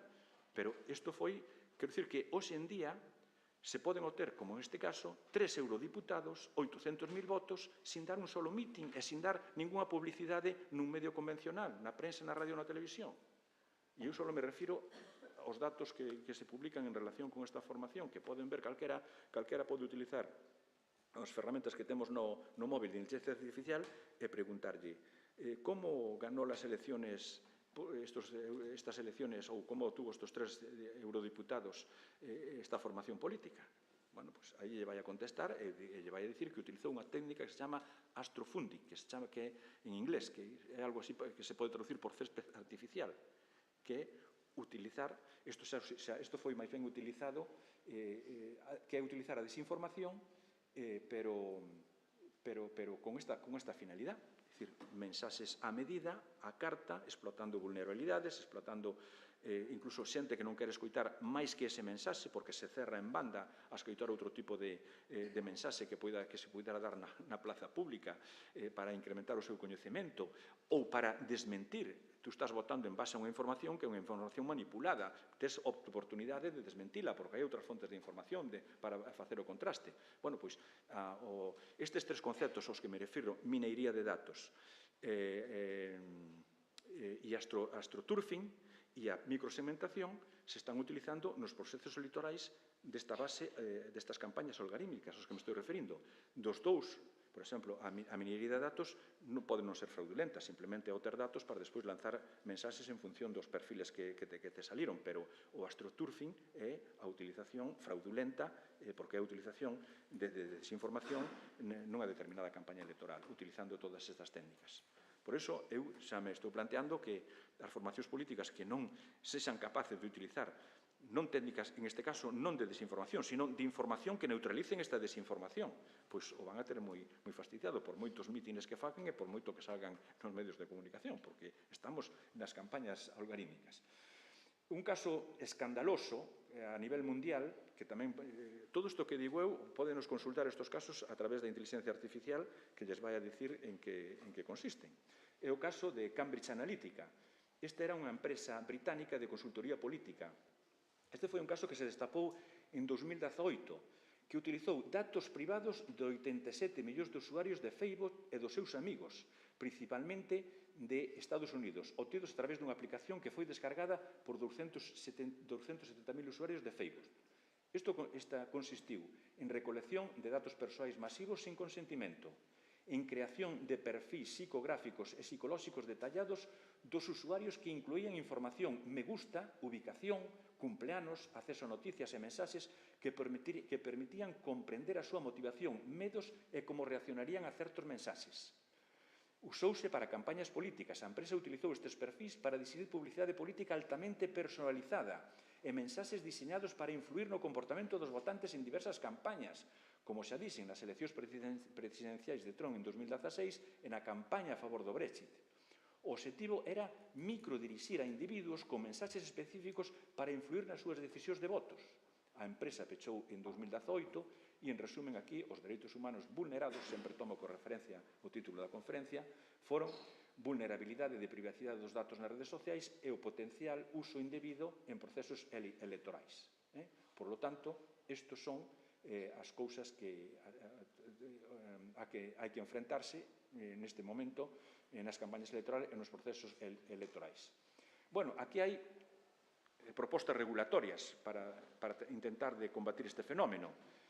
Por exemplo, hai as propostas de autorregulación, é dicir, pedirlle ás propias creadores de inteligencia artificial que moderen as cousas, non? Por exemplo, Meta comprométese a etiquetar imaxes creadas por inteligencia artificial, prohibir que as campañas políticas utilicen os seus produtos de publicidade xerados por IA. Google, ademais, se compromete a etiquetar este tipo de contidos en YouTube e YouTube ven restringindo de 2024 respostas relacionadas con as eleccións no seu chatbot Gemini. OpenAI, creadora de ChatGPT, comprométese a evitar abusos identificando contidos xerados por IA e a prever a creación de chatbot que imitan os candidatos. Bueno, depois hai moita regulación, hai o Reglamento Europeo de Inteligencia Artificial do ano 2004, que xa, como dicen, utiliza estes criterios de riscos elevados, sin ninguna regulación, riscos elevados, riscos inaceptables, riscos elevados, riscos limitados, riscos mínimos, e estes niveis de riscos, en función do nivel de risco, como dicen antes, habrá un requisito de ben de transparencia, ben de non regulación, ou ben de regulación, ou ben de prohibición, según se lle dé a gravedade destas cuestións. Bueno, xa, casi para rematar, porque me parece que vai tocando. Bueno, pois solamente vou a decir, pero sobre isto, porque como eu estuve o ano pasado en China, veño moi sensibilizado por isto que vou a falar agora, que son a utilización de sistemas biométricos con inteligencia artificial. Porque cando un entra en China, o primeiro que fan ali entra polo aeroporto e o primeiro que fan é, bueno, mire, meter os dedos na maquiniña, a continuación, mire usted para aquí, o sea que lle fan unha especie de radiografía, lle toman todos os radios biométricos da cara, e non sei se chegarán hasta o iris, porque é un rasgo moi diferencial dunha persoa. Fale aquí, fala para tomar tamén notas de voz, e entonces un cando chega ali ve que está xa metido na máquina. Despois, cando andas por distintos lugares, observábamos que ibas, por exemplo, a Cidade Prohibida e pasabas por unha máquina exactamente igual. Pero xa estabas controlado previamente cando entraches polo aeroporto. Ademais, tiñas que levar sempre o pasaporte na frente, prácticamente, porque o pasaporte nunca utilicei tanto un pasaporte como para ir a todos os sitios. Moitas veces, para acudir a espectáculos públicos, tamén había que pasar non tanto por este trámite, pero sí o de enseñar o pasaporte. Ou cando, por exemplo, como as cidades chinas están moi separadas unhas de outro, pois hai que utilizar ou ben un avión ou que utilizar un tren destes de alta velocidade. Pois, por exemplo, de Xi'an hasta onde están os guerreiros de terracota, hasta Xangai, 4 horas de tren, e ali tamén nas estacións, cando entras, volves a facer todo, repites o mesmo proceso que fixeches no aeroporto. En todo caso, está todo cheo de cámaras. No espacio público, o espacio público está todo cheo de cámaras, o sea que hai unha vigilancia absoluta. De feito, o guía contounos que el perdera, o guía chino, que el deixara esquecido nun taxi un teléfono móvil, o seu teléfono móvil. Foi a policía dicindo, meu teléfono móvil, tal. Dixo, a ver, usted a que hora foi isto? Por que calle isto? Donde tomou o taxi? Bueno, pois, simplemente indicou eso e a policía lle fixo un rastrexo total a través dos vídeos, das cámaras en toda a cidade, e lle dixo, mira, aquí estás entrando ti no taxi, este é o taxista que te levou, este é o taxi deste color, e que pertenece a esta compañía, e, polo tanto, aí xa chamamos e xa te podes coller o tal. Ademais, hai máquinas, hai estas cousas que poden coller os datos biométricos, estas cámaras, te poden coller tamén, teñen zoom, de tal maneira que tú estás escribindo un mensaxe no móvil e ese mensaxe se pode captar. Te captan o que estés falando, o sea, polos labios, o sea, a captación de tal. En fin, que todo aquelo, claro, ali non se move ninguén. Eu xa imagino que, por exemplo, nos aeroportos este tipo de técnica xa está utilizada. O sea, todo o mundo tocar o piano, falar, tal e cual, e depois estos sistemas biométricos, algunhas veces hasta se fixan no comportamento, como andamos, como facemos, como tal. E entonces, bueno, pois este tipo de cousas son o que se chaman inteligencia artificial prohibida por a Unión Europea. Porque o que non se poden son utilizar cámaras nos espacios públicos, non podes utilizar cámaras. Eu hasta dubidaba se hasta no hotel, na habitación do hotel, teríamos hasta unha cámara que nos estuvera vigilando. Pero, bueno, isto é a inteligencia artificial, o Reglamento de Inteligencia Artificial da Unión Europea proíbe utilizar en espacios públicos cámaras de videovigilancia. Leía outro día tamén no periódico, no País, concretamente, que en San Petersburgo acaban de desplegar 220.000 cámaras, sobre todo para controlar a inmigración caucasiana, a inmigración asiática, de asiático. Acaban en San Petersburgo. Quer decir que todo este tipo de imágenes e de datos a través de cámaras e a utilización de datos biométricos para ternos totalmente localizados, pois vai ser unha constante, e aquí ten que haber unha regulación importante e prohibitiva, en este caso da Unión Europea, pero que chegar que efectivamente se xa eficaz, sobre todo nos espacios públicos. Bueno, con isto remato, porque ainda quería falar de algún tema máis, pero, bueno, remato porque senón nos acabarán pechando a porta, non? No, eu Bueno, creo moitas que... gracias.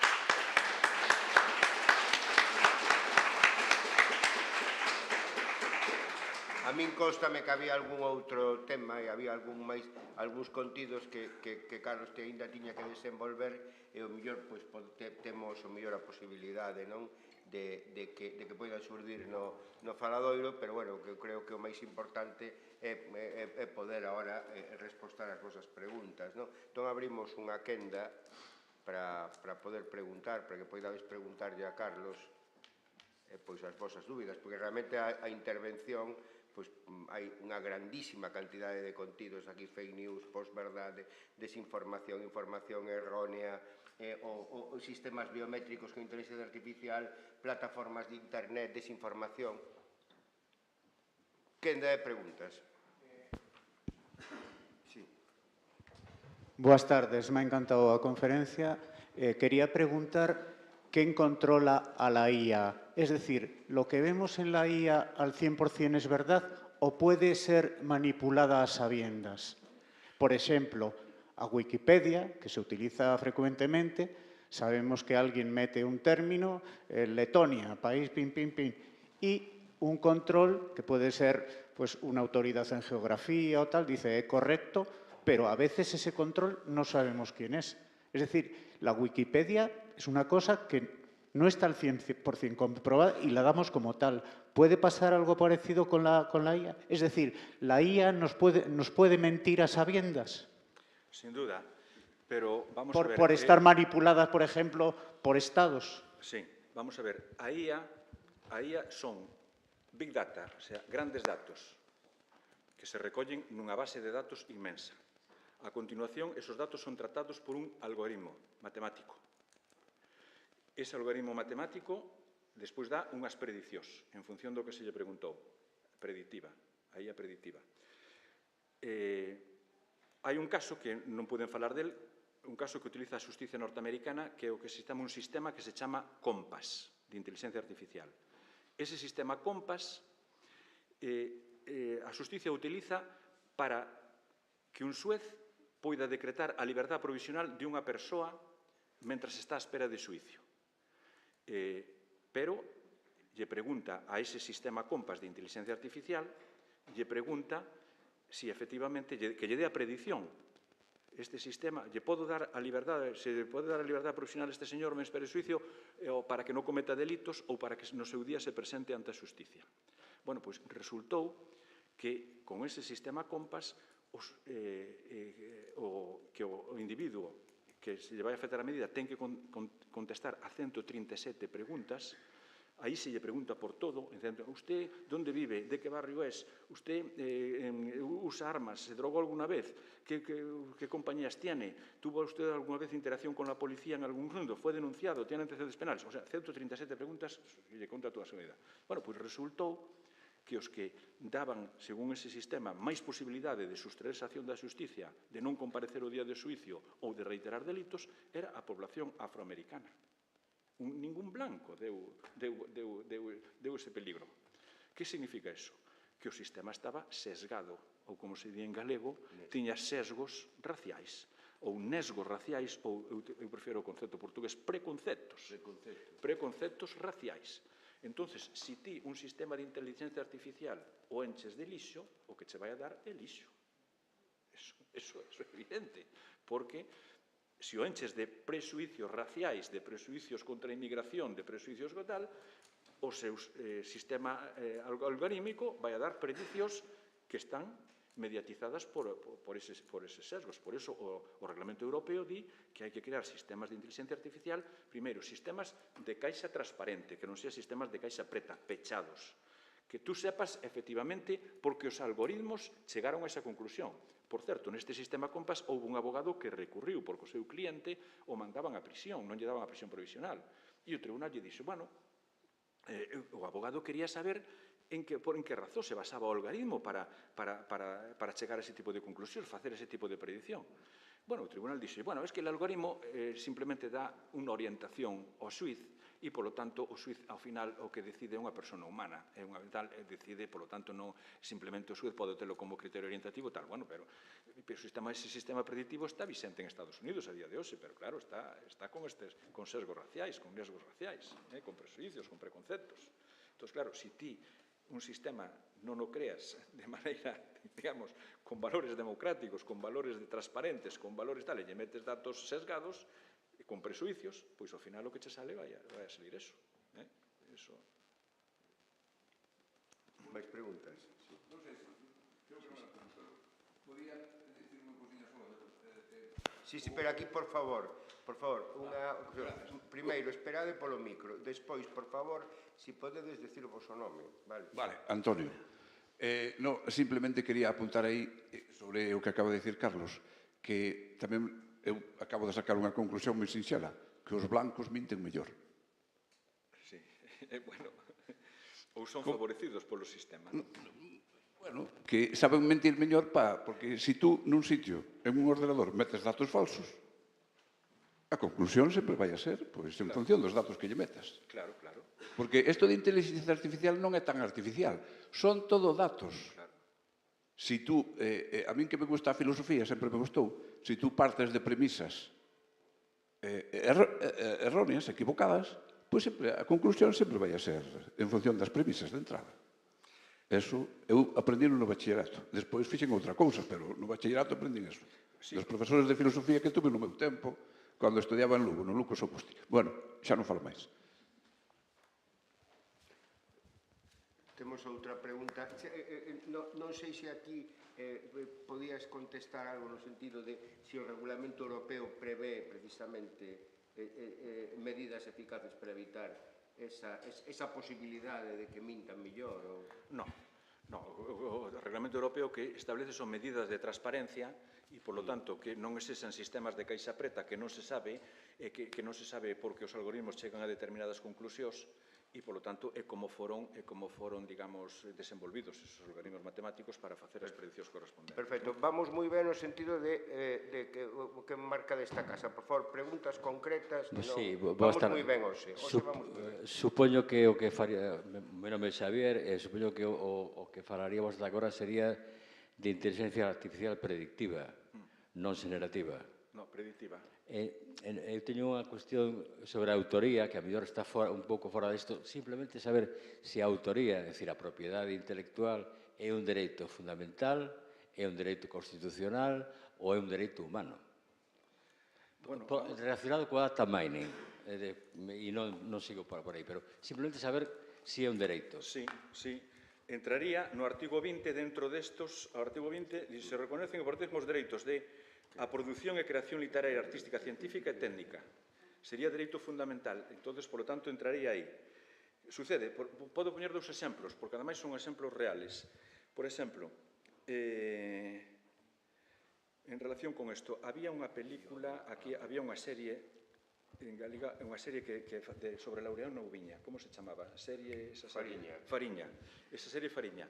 Esa serie Fariña está dentro da creación artística, dese dereito a cabo fundamental.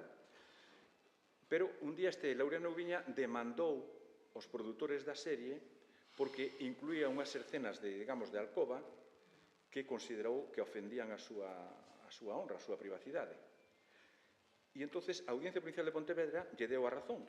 E entonces mantivo a liberdade de creación literaria en todo, menos neste resto, menos na parte privativa que considerou vulnerada a privacidade deste señor, non?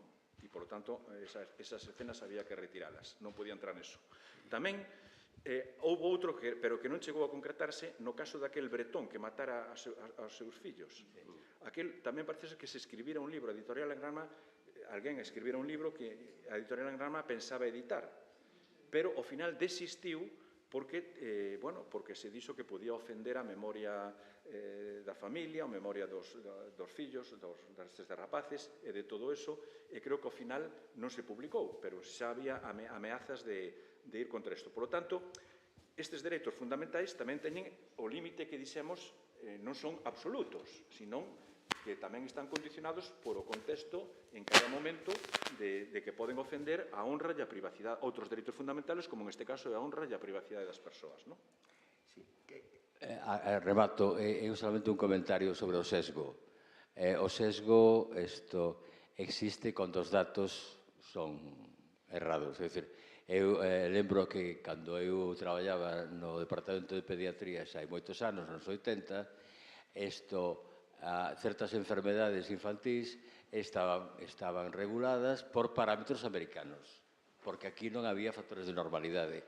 Co cal, o sesgo existe, é relativo coa que decías ti, cos datos que se lle metan. Gracias. Bueno, pero os sesgos, quero dicir que tamén os temos a inteligencia natural, porque o problema, por exemplo, que un pode ter sesgos ideolóxicos tamén. O que é terrible é que, por exemplo, que un xuiz teña sesgos. Un xuiz pode ter ideoloxía. O que non pode ter é sesgos, porque ten que ser imparcial. Entón, unha función tan importante como é a de xuzgar, eu podo ser unha ideoloxía conservadora, progresista, do que seas tal, pero cando estou ensuiciando un caso, non podo ter non podo ter ese sesgo ideolóxico. E non son unha inteligencia artificial, son, entre comillas, unha inteligencia natural. Bueno, iso tamén, quer dicir que, pero claro, na inteligencia artificial os sesgos tamén poden ser creados e poden ser metidos na caixa preta, esa. Carmen Adán, por favor. E despois temos aquí unha palabra pedida, e como ainda temos un pouco de tempo, a min gustaríame tamén que as persoas recén licenciadas, que hai varias, e estudantes de Dereito, que poderan tamén facer o seu achega. Moi breve, boa tarde. Simplemente, o nivel de legislación, ti crees que é suficiente, que debe ser outra, cara onde camiñar no futuro, que nos diseñastes a situación, ou debemos en que centrarnos? Porque eu creo que o panorama tiene tintes desoladores ou de control, non? Como crees que o nivel neste momento europeo ou no Estado español de legislación a respecto de inteligencia artificial, sobre todo de desinformación e aspectos biométricos? Bueno, como dixen antes, aquí temos o Reglamento Europeo de Inteligencia Artificial. Cando digo reglamento, que é unha norma do ano 24, progresivamente aplicable hasta o ano 27. Cando digo reglamento en Europa, reglamento é lei. É o equivalente a unha lei. Non é no sentido nacional de que reglamento é unha norma que desarrolla unha lei, senón que un reglamento é unha lei. E, ademais, é unha lei directamente obligatoria nos Estados membros. Non é como unha directiva. Unha directiva hai que transpoñela. En cambio, un reglamento europeo é directamente obligatorio. E o reglamento europeo o que establece son por niveles de risco. Regula a inteligencia artificial en función de distintos niveles de risco. Como dixen antes, é unha especie de pirámide. Arriba, riscos prohibidos. Dentro dos riscos prohibidos está a utilización de datos biométricos para identificar a xente en espacios públicos. Iso é un risco prohibido. Iso non se pode utilizar. A Unión Europea o prohíbe. Prohíbe as de fake. É outro risco prohibido. Prohíbe o que se chama policía predictiva. É dicir, non sei se recordades unha película que se chamaba Minority Report. Debe ter 20 anos esa película. Entonces, donde aí hai un papel que fai este actor, como se chama? Tom Cruise, que fai Tom Cruise, en donde Tom Cruise é o xefe do departamento de policía, e entonces ten unos adivinadores, unhos irmãos que se chaman os precon, que adivinan quen vai a cometer un delito antes de que o cometa. E aparecen ali rapidamente os agentes e o deteñen antes de cometer o delito. Sucede que despois el cae nunha trampa porque el mismo aparece na figuración destas persoas como que vai a cometer un delito contra unha persoa, que en realidad era unha trampa que lle facía a súa vez seu xefe que matara a outra persoa.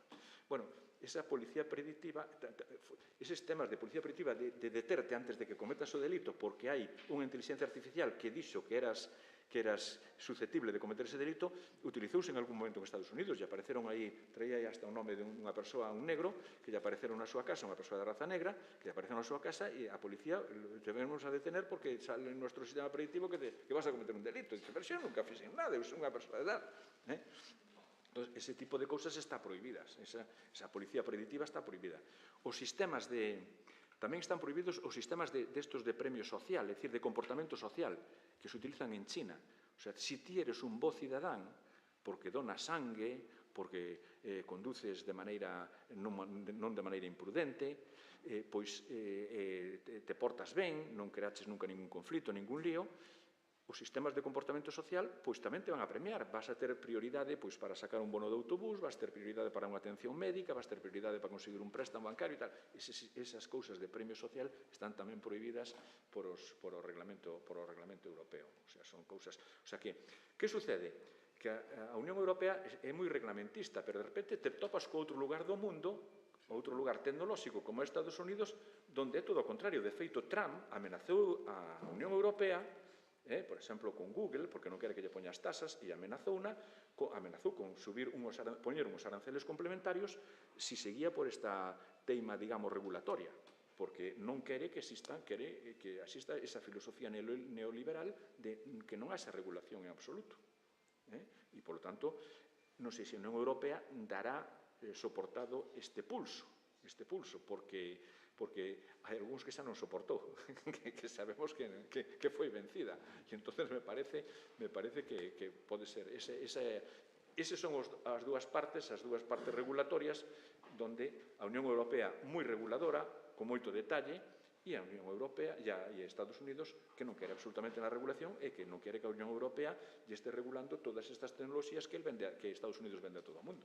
E China é regulación autoritaria, non? E China é regulación autoritaria, claro. Bueno, China, ali non se move ninguén, quero dicir que en China non podes andar, non podes ir a un tribunal reclamando dereitos humanos porque eso ali non existe. Eso aí funciona outro tipo de cuestións, ese tipo de cousas ali non existe, non hai un tribunal independente, un tribunal que oiga, me violaron os meus dereitos humanos que me tal, bueno, hombre, te dan un aliento, eso non existe, o sea, eso é imposible. Temos aquí unha palabra pedida, despois de que interveña aquí esta persona que pediu a palabra, por favor, xa vamos a pedir todos xuntos as palabras que queiramos para poder reorganizar mellor a última fase.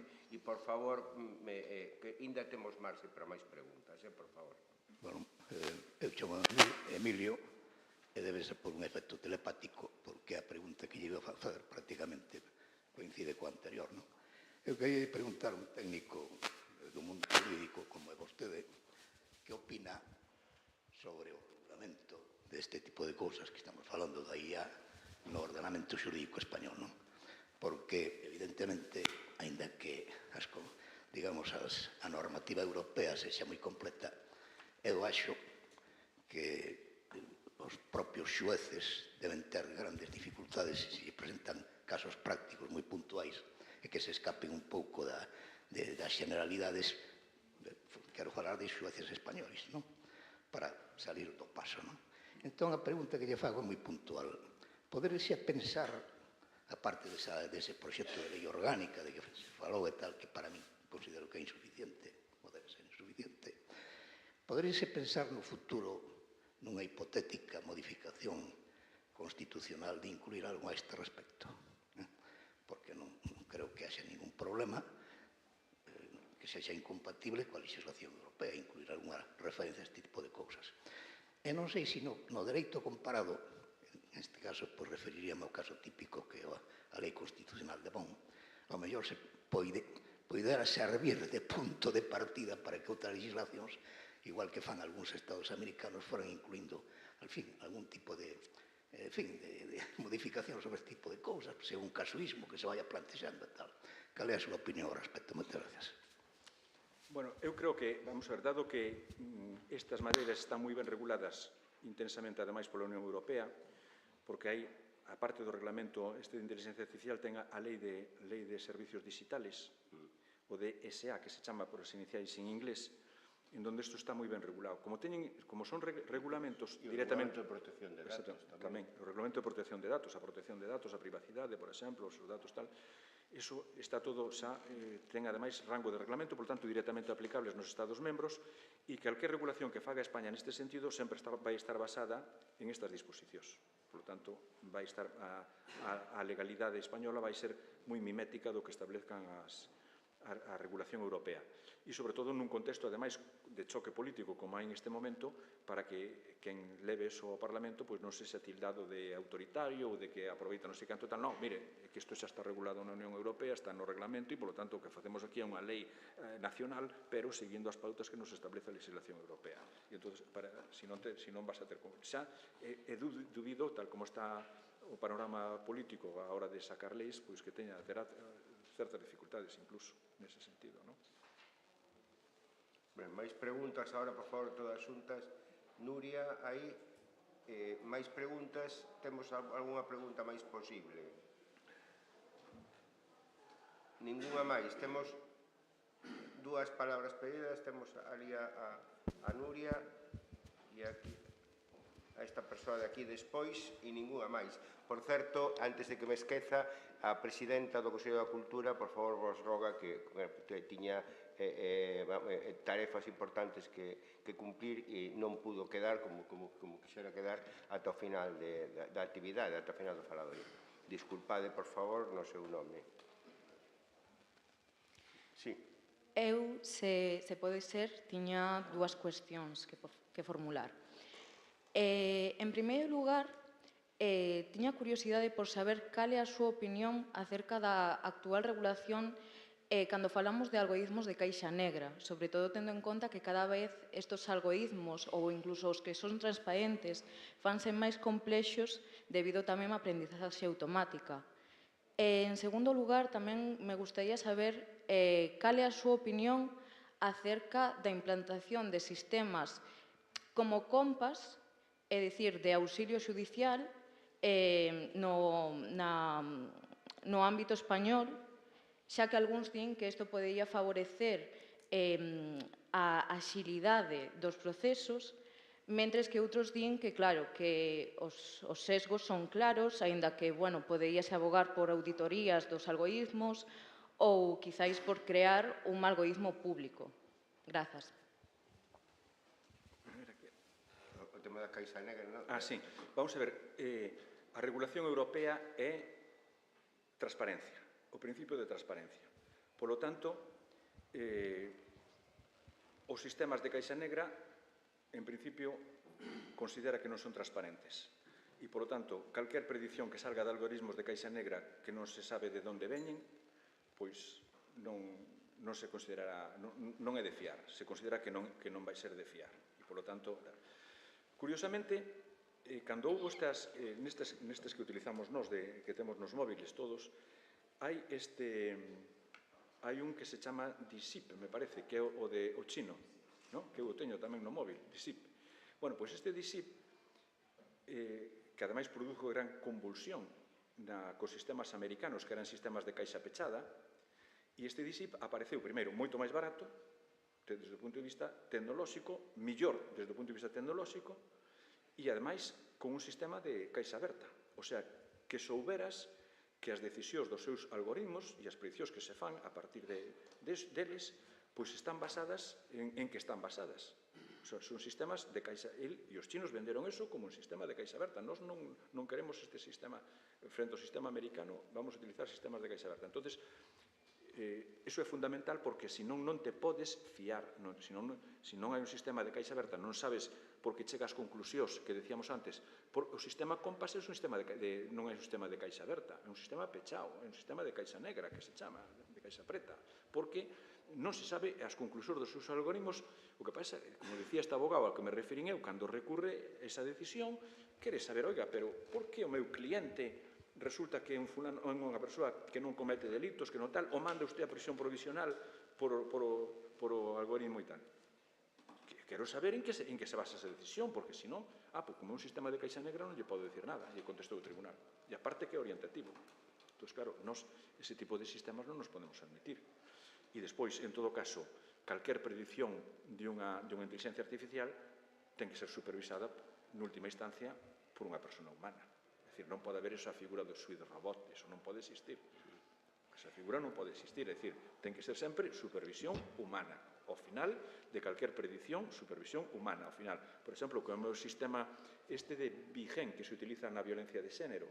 Na violencia de xénero, xa sabes que hai para medir o nivel de risco, risco medio, bueno, risco alto, tal e cual, bueno, todos os niveles de risco, risco inexistente, tal, bueno, que fai a policía a la hora de valorar o risco de que unha muller poda sufrir un maltrato ou agredida por parte da súa parella, pois son sistemas que son sistemas pero que están controlados humanamente, teñen control humano, non tú de repente, a máquina te orienta, te di, bueno, según os datos que me estás dando, porque claro, son sistemas que se alimentan con datos, dicir, oiga, esta muller pode ser maltratada porque temos aquí os testimonios de veciños que din que o seu marido moitas veces, a súa parella fai isto, tal, que din a propias declaracións delas, que tal, os propios fillos que din que houve tales episodios de violencia e tal. Por lo tanto, vamos a decir que esta muller está nun nivel alto de risco de poder ser agredida. Pero sempre hai unha supervisión humana sobre iso. Non pode ser fiarte exclusivamente da máquina. O que pasa é que se utiliza ese sistema como orientativo, non? Para que che faga esas previsiones. Pero entón, ningún xuiz, por moito que estea supervisando despois, pode utilizar nin siquiera como elemento auxiliar ou de apoio esa inteligencia artificial. O regulamento europeo proíbe, non? Sí. Temos dúas palabras, primeiro aquí e despois esta, e eu creo que nos vai dar tempo. Dúas palabras nada máis. Sí, aquí. Aquí e aquí. Na mesma fila, creo. Temos 9 minutos. Sí, son José Manuel García.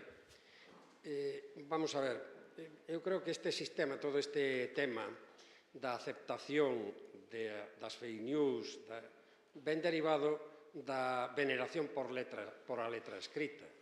É dicir, as nosas religións que reciben a verdade revelada por Deus no libro, supón que todo aquilo que está no libro é a verdade absoluta.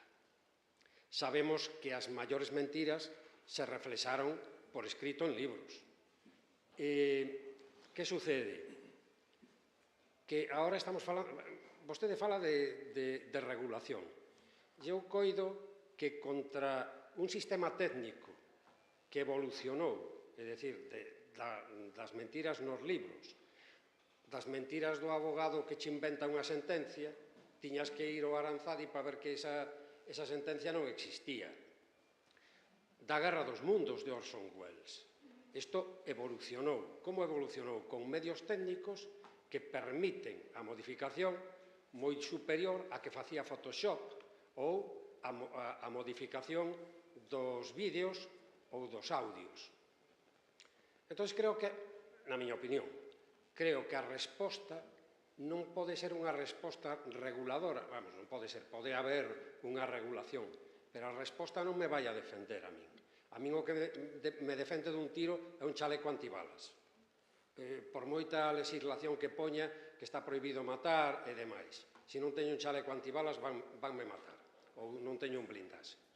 Eu coido que o que habría que ter e medios, como temos os antivirus para detectar que nos está entrando un virus no ordenador, un antivirus, chamemos de antivirus, é dicir, mecanismos que detecten que aquela información é falsa.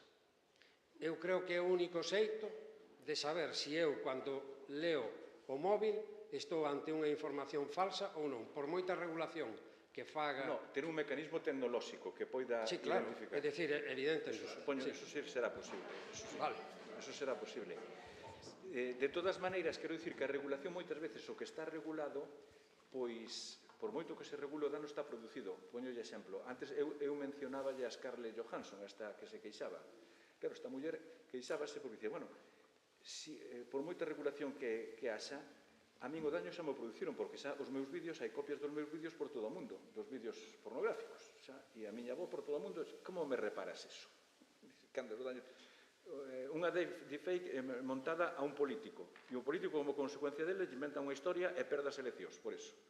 Como se repara eso? Eso é irreparable, non? O sea, que hai danos que son absolutamente irreparables, nestes dous casos, por exemplo. Por danos xa está producido. Temos unha última palabra, pero antes, disculpa, José Manuel, que non che coñecía desde aquí, o compañeiro abogado José Manuel García Sobrado, que debo ter que ir á óptica porque non o daba recoñecido desde aquí. temos, me parece que unha última palabra, non? Bueno, creo que podemos, se somos moi casi mellor, vamos facer primeiro as dúas preguntas e despois... Simplemente unha aclaración. Sí que na nova Lei de Eficiencia da Xustiza existe a posibilidade, non sabemos como se vai implantar, para os xuíces de utilización de sistemas de inteligencia artificial sempre supervisados polo propio xuiz, pero sí que se inclúe a moitos abogados que coñecemos polo tema da conciliación e todo isto, pero hai unha parte dentro desa lei que inclúe a posibilidade de que xuíces podan utilizar sistemas de inteligencia artificial, entendo que supervisados por eles, por un humán, e que veremos como se implanta, pero bueno, eso sí que está aí. Hombre, eu os utilizo xa para moitos asuntos e me axuda moito, por exemplo, eu outro día saliu unha cuestión, entrou por vulneración de dereitos fundamentais, en este caso, do sistema educativo da Administración Autonómica, unha nai que lle retiraron o logopeda a seu fillo por parte da inspección educativa e todo eso. Bueno, pois eu quixen ver, digo, oiga, pero quería ver eu se o Tribunal Europeo de Dereitos Humanos ditou algunha sentencia en relación con este caso específico de un logopeda que lle ha retirado a unha nai por tal. Bueno, pois a inteligencia artificial rapidamente me dixo, sí, efectivamente, lo que preguntas tal, está tal, aí está a sentencia, tal. Depois fun a mirar que efectivamente coincidía, porque tamén hai quen invoca sentencias e depois resulta que de inteligencia artificial están trabucadas, non? Entonces, efectivamente, existía ese dato e existía eso. O sea que a inteligencia artificial ten uns motores de búsqueda que se ti os afinas ben, vanche dar unhas respostas moi boas. Tamén te engaña, por exemplo, podo poñer outro exemplo. Outro día estaba buscando, teño uns amigos ali en Vilanova dos Infantes, en Celanova, e eu lle preguntei a inteligencia artificial sobre Vilanova dos Infantes, isto, porque era Vilanova das Infantes, teño idea de que antes era Vilanova das Infantes. E eu preguntei, no, estás equivocado porque Vilanova dos Infantes además proviene de unos infantes que era el rei Alfonso X e tal e cual. Eu tiña un documento que decía, o documento medieval que eu tiña, feito por un notario, que chamaban ese lugar Vilanova das Infantes, porque as infantes que eran as novicias dun convento, non é dos infantes, eran das infantes, as infantes eran novicias. E lle preguntei, mira, estás equivocado porque... No, dixen, mírame este documento, mira esta... Cando lle din ese documento, a inteligencia artificial, oye, tienes razón, perdona, me equivoqué, tens razón porque tal e tal e cual, efectivamente, ese documento dese notario de tal e cual. Por tanto, hai que ter moito cuidado, confiarse da primeira impresión. Pero, ao mesmo tempo, ves que ten un algoritmo de aprendizaxe que unha vez que tú lle retrucaches e lle fixeches a precisión e dichaches o documento, porque eu lle referenciei o documento concreto, mira, estás equivocada porque hai este documento tal. Efectivamente, me contestou así. E rectificou. Temos a derradeira palabra en calquera caso respecto do que decía o compañeiro, que efectivamente é posible, de acordo coa Lei Orgánica de Eficiencia na Xustiza, será un sistema de inteligencia artificial dos permitidos por o regulamento europeo. Claro, será. Primeiro, terá que ser homologado, porque se o vas a utilizar no ámbito judicial terá que ser homologado. Sí, me llamo Sergio Tojo. No tengo nada que ver con el derecho y entonces lo que sí quiero felicitarte de entrada porque me encantó la charla que nos has dado, sobre todo para los que no sabemos derecho, pero la inteligencia artificial no lo hicieron los abogados. Bueno, quería comentaros que es un tema que a mí me gusta muchísimo y que uno de los escritores así que además es como un ídolo para mí es Yuval Harari y tiene un libro que habla de la inteligencia artificial y hay que ponerla en su justa medida, ¿no? Se llama Nexus y hay que ponerla en su justa medida. Esto no es de que la inteligencia artificial se equivoque. Claro que se equivoca, claro que se equivoca. Tiene miles de millones de datos, miles de millones. Y cada día le estamos dando miles de millones más. Entonces hay algún abogado, lo digo porque voy a hacer una pequeña incursión en lo vuestro, porque parece que aquí hay mucha gente de derecho, entonces esto es anecdótico. Hay alguna pequeña incursión de algún abogado que hace una búsqueda y que luego la puede llevar, lo sé de referencias, no porque yo tenga nada directo, y que presenta en un tribunal algo que correspondía a las leyes que había, a lo mejor, en Argentina. Porque la inteligencia artificial, evidentemente, lo habla, lo explica todo. Bueno, esto Harari habla en el libro una cosa preciosa que dice, esto es como el poema que hizo Goethe de Aprendiz de Brujo, que la vimos todos en Disney, en la película de Disney, ¿no? Cuando el brujo le está enseñando al niño a manejar cosas, entonces el niño coge la escoba para limpiar y para traer agua, pero no es capaz de controlarla, entonces se le está llenando todo de agua, corta la escoba con un hacha y la escoba cada vez se reparte en dos y cada vez trae más agua hasta que llega el maestro y la reprende, ¿no? Le dice, no te metas a hacer algo que no sabes hacer. Esto es la inteligencia artificial. A ver, desde el punto de vista de mi profesión, que no viene a cuento, creo que hay cosas que son absolutamente insuperables en la inteligencia artificial. Pero bueno, voy a hacer una pequeña incursión en lo vuestro. Lo que voy a decir es realmente real y a lo mejor meto la pata. Temos minuto e medio, o sea que... Me llega porque luego me llega con que él me diga que sí o que no, porque es a lo que voy. Esto es real. No sé en qué estado de Estados Unidos el sistema judicial utilizó la inteligencia artificial para llevar a cabo juicios que, como muy bien dijiste, eran supervisados por jueces. Es decir, después de dar toda la información, la inteligencia artificial hacía su dictamen y decía culpable. En un 94,7% los jueces acertaron, es decir, concluyeron que los diagnósticos eran correctos. Es decir, no toda la inteligencia artificial tiene meteduras de pata, claro que sí, cada vez menos. Entonces, la pregunta, ya que aquí el señor Xosé Antón decía que lo pregunten los de derecho. A ver, yo no soy de derecho, pero la pregunta sería, ¿y la utilidad, ya que la justicia está sobrecargada, la utilidad de la inteligencia artificial enfocada en algunos temas judiciales? No estoy hablando de causas penales importantes o tal. ¿No descongestionaría algo siempre bajo la supervisión de un juez o de unos jueces? Gracias. Poño un exemplo para que se entenda claramente. Aquí nun momento determinado hubo aquilo que se chamou a venda por os bancos de participacións preferentes, por as caixas concretamente. A Fiscalía interpusemos unha demanda en aquel momento contra a Caixa Galicia por este tema.